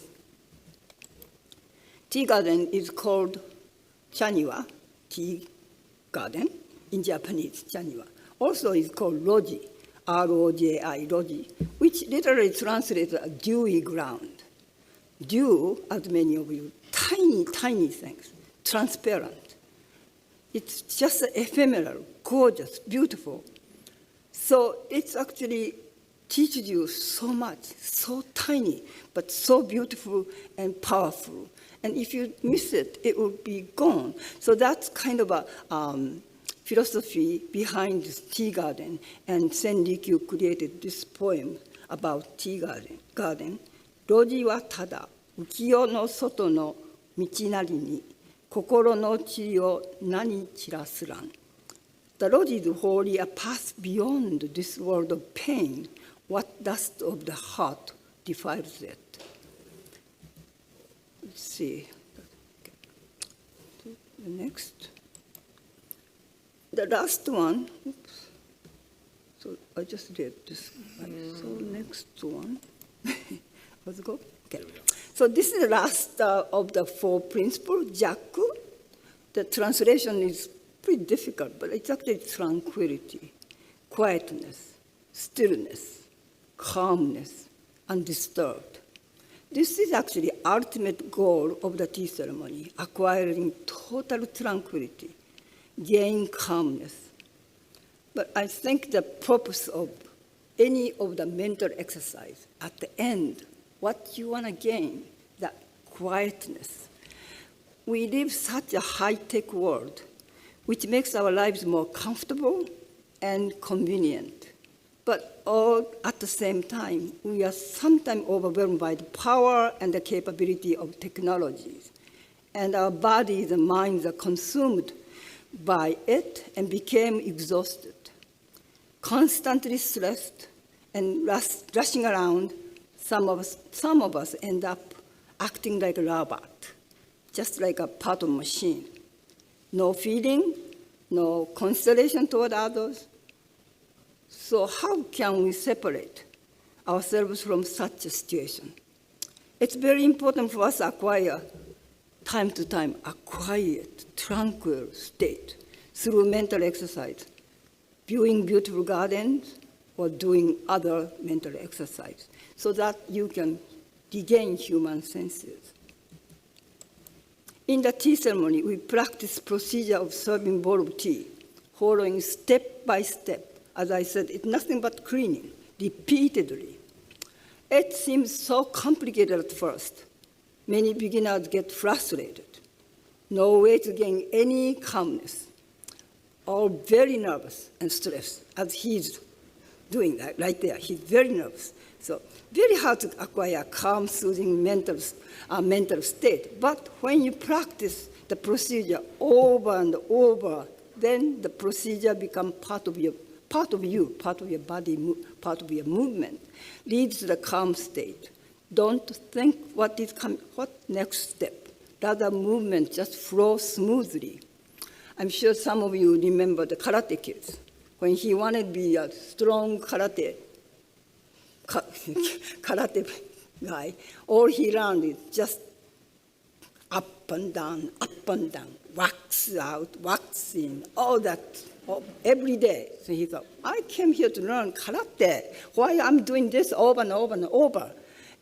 But at the end, that becomes part of you. So without really thinking, when somebody will try to hit him, he will bam, hit him, bam. It can be done. But it's that moment. That's exactly that become kind of jaku state. So repetition after repetition, practice after practice, until you don't have to think what you have to do next. That's what is very important, I think, often when you really kind of think about, so many times, so many repeats. But we have to think about, we don't think about how we walk, right? But other toddler always have to think about it, otherwise they fail in their fall. But because right and left, right, left, that's the way it's supposed to be. But they don't know, so then they go right, and falls. But now after billions of times we walk, we don't have to think about it. So this is, in Japanese, we say shu. First, you just learn exactly teacher tells you. I think gardener too, that any work, you have to follow exactly the way. That's the Japanese way. Anything You don't even you kind of think that, is that the right way? No, you don't say it, just do it. And then gradually you can apart from that, and then it become sort of your things. So even I often think that we all walk, but gradually your way of walking, so then even people don't see you. Some people say, oh, Kimiko is coming. So I said, how do you know? Because the way you walk. But something like that, that's happened after so many practice. So in the tea ceremony setting, host prepared setting, everything selected, and then hoping the guests enjoy their experience maximum, acquire peaceful and happy kokoro. So when you master those steps and become part of you, it's actually that implement you are using, it's an animated object. But if you put whole kokoro, that inanimate things become animate. So it's the same thing, garden too, I think they are all, well, in a garden, plants are alive, so it's a bit different.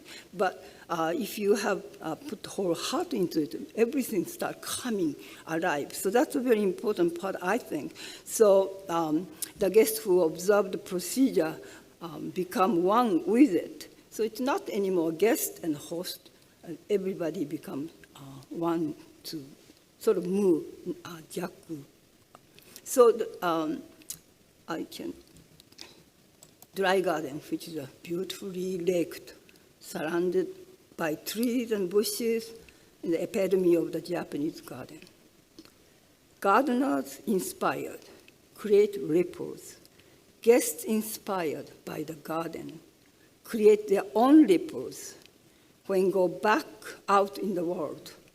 In stillness, ripples are spread, invigorate the kokoro of those who behold. In silence, lots of echoes being heard. I think that's a very important part. Instead of clutter everything, it's nothing there, just sand. But if it's raked so beautifully, put the whole kokoro, that ripples go all over. The beholder gets that feeling and then take it with them.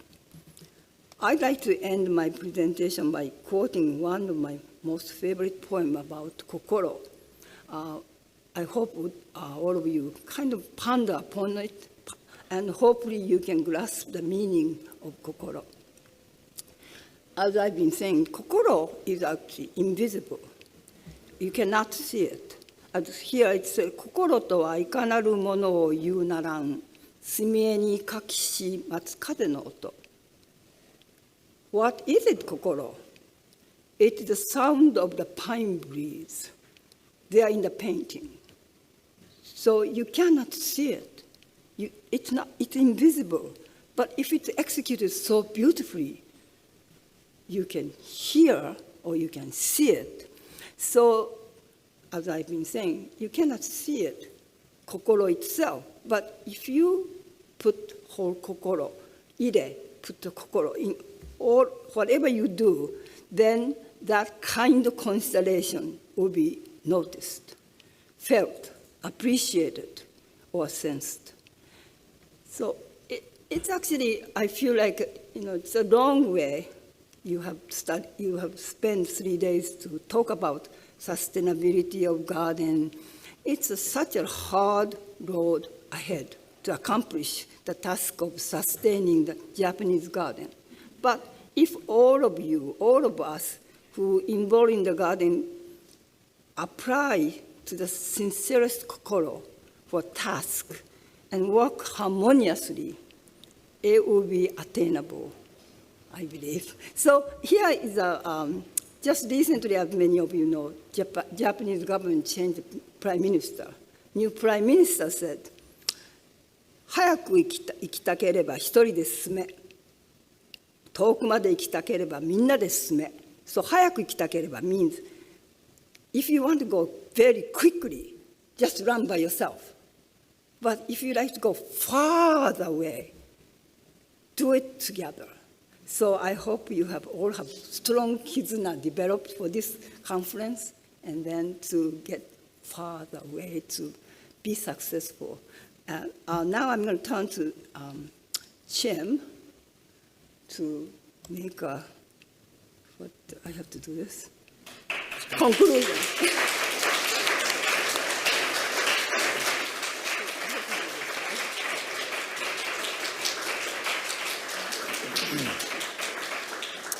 Okay, so just to wrap up, for a Japanese garden to be truly successful, to create opportunities for an open and receptive mind, and to be a source of rejuvenation for both staff and guests, the garden needs to exhibit qualities that connect us to the natural world and make us see that we are part of the greater whole. A cohesive staff working together with a unified purpose in the spirit of Kizuna is better suited to fulfilling the promise of a successful garden. Unless people work harmoniously with the materials used to create a garden, work harmoniously with fellow staff, volunteers, and guests, the purpose is difficult to fulfill. When the garden staff is fostered, and they in turn foster the garden fosters those who both work and visit the garden. An introduction to tea ceremony and ikebana and its principles to garden staff as well as to visitors is a meaningful method to promote the ideals of the Japanese garden. The 4 principles of tea, wake, sei, jaku, are the core of an ideal humanity and a beautiful way of living with others. The concept of kokoro ire leads each staff member to the garden to develop a sense of harmonious relationships, mutual respect, and gratitude. The spirit of ichigo ichie gives the opportunity for all to develop the keen awareness and attentiveness to the minute details and a highest gratitude for each other.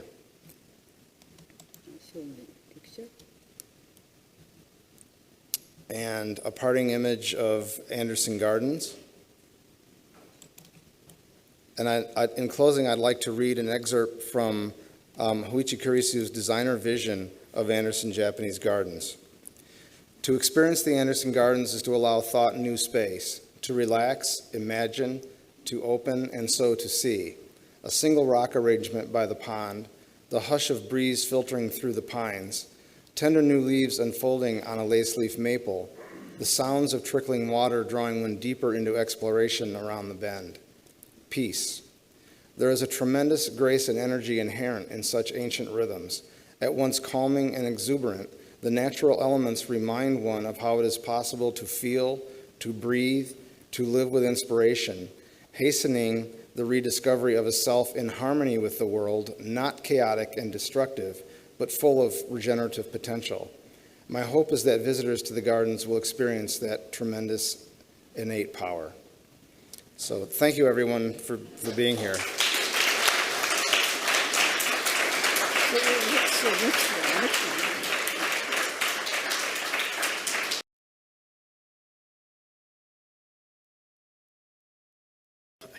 I hate to really bring everybody down from that, but we are at the end of our conference. And just a couple of quick housekeeping things.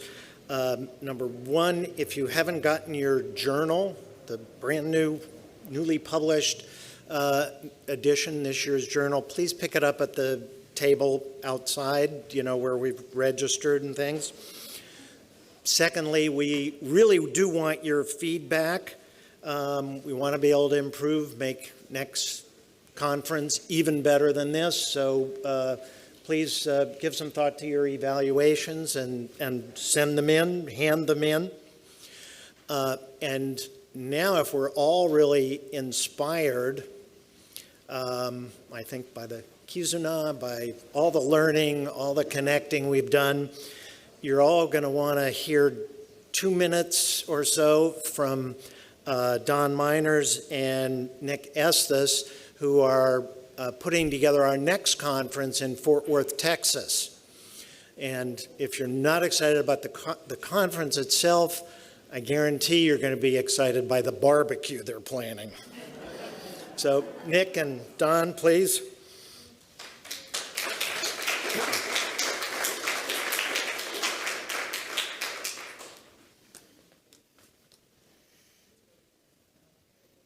this.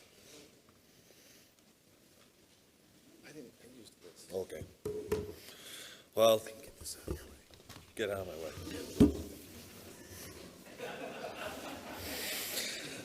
Thanks, everyone, and it's been a really great conference and something I think that we've all been looking forward to, seeing one another. I know that I have, and we're looking forward to seeing you in Fort Worth in 2 years now. So take a look a little bit at the Fort Worth garden here. I will say that the garden has changed quite a bit since some of these photos were taken, so grain of salt. So the Fort Worth Botanic Garden and the Botanical Research Institute of Texas, oh, where'd it go? What'd I do? How'd I do? Yeah. Joined forces in 2020, becoming one of the largest botanical centers in the country. The Botanic Garden is 120 acres, and it's more than 2,500 species of plants and 14 specialty gardens, and established in 1934 as one of the oldest botanic gardens in Texas. This is a picture of our historic rose garden. I believe it's at least a Texas historic landmark, if not a national landmark. Just a couple of pictures from around the garden.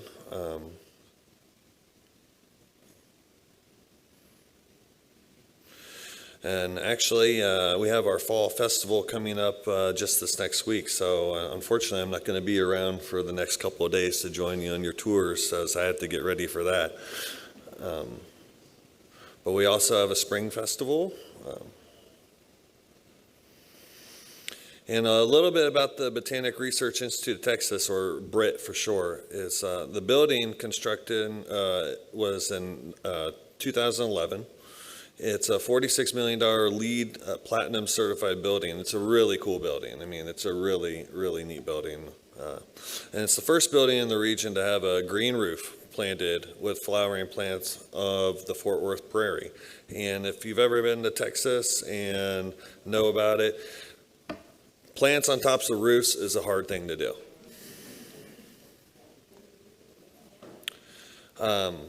Fort Worth, a little bit about it. It's the 12th largest city in the United States. It's the #1 tourist destination in Texas, and 9.4 million visitors annually. And the Botanic Garden is sort of situated in what we call the cultural district. There's many museums around. We have our Fort Worth Stockyard there close by. And there's just a lot of really unique and interesting things to do in Fort Worth. There's the Bass Hall Performance Hall. It's rated by Travel and Leisure magazine as one of the top opera houses in the world. It's home to the Fort Worth Opera, Fort Worth Symphony Orchestra, Texas Ballet Theater, and Broadway shows and more. So catch a show while you're there. Some of the things to do around Fort Worth is the Stockyards. It's a really cool, neat area sort of north of downtown. Again, like I mentioned, the cultural district. We have a fantastic zoo, really highly rated zoo, and then the Trinity Trailway cuts right down through Fort Worth along the Trinity River, which we are situated very close to. So we'll see y'all in Fort Worth in 2023. John, you want to say something?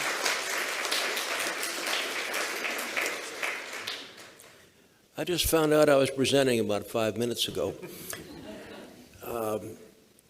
There was a famous humorist named Will Rogers who gave Fort Worth its motto, Fort Worth, where the West begins. Nobody remembers the other half of that. Dallas, where the East peters out. He was from Fort Worth, in case you haven't figured that out. Fort Worth is a great place. Nick's a great guy, and the garden is wonderful. I have a little place outside of town, and we'll probably have some fun out there, too. We can do some things, maybe demonstration and hands-on wise, that you couldn't do in a formal garden because you don't want to mess up the garden. So we're we're going to figure out some fun stuff to do. We're going to figure out some educational stuff to do. And I certainly hope to see all of you there. Thank you.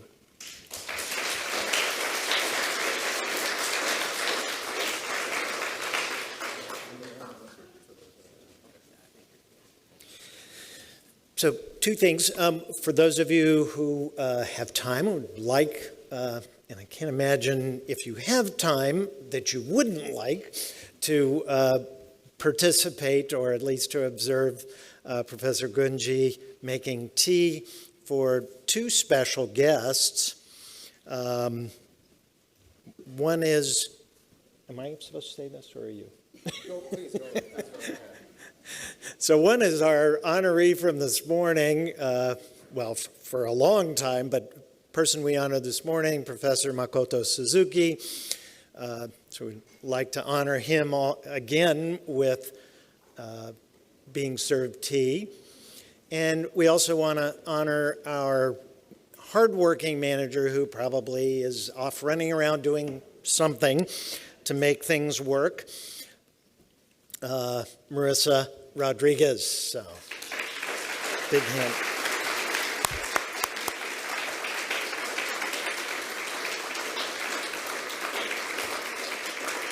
So,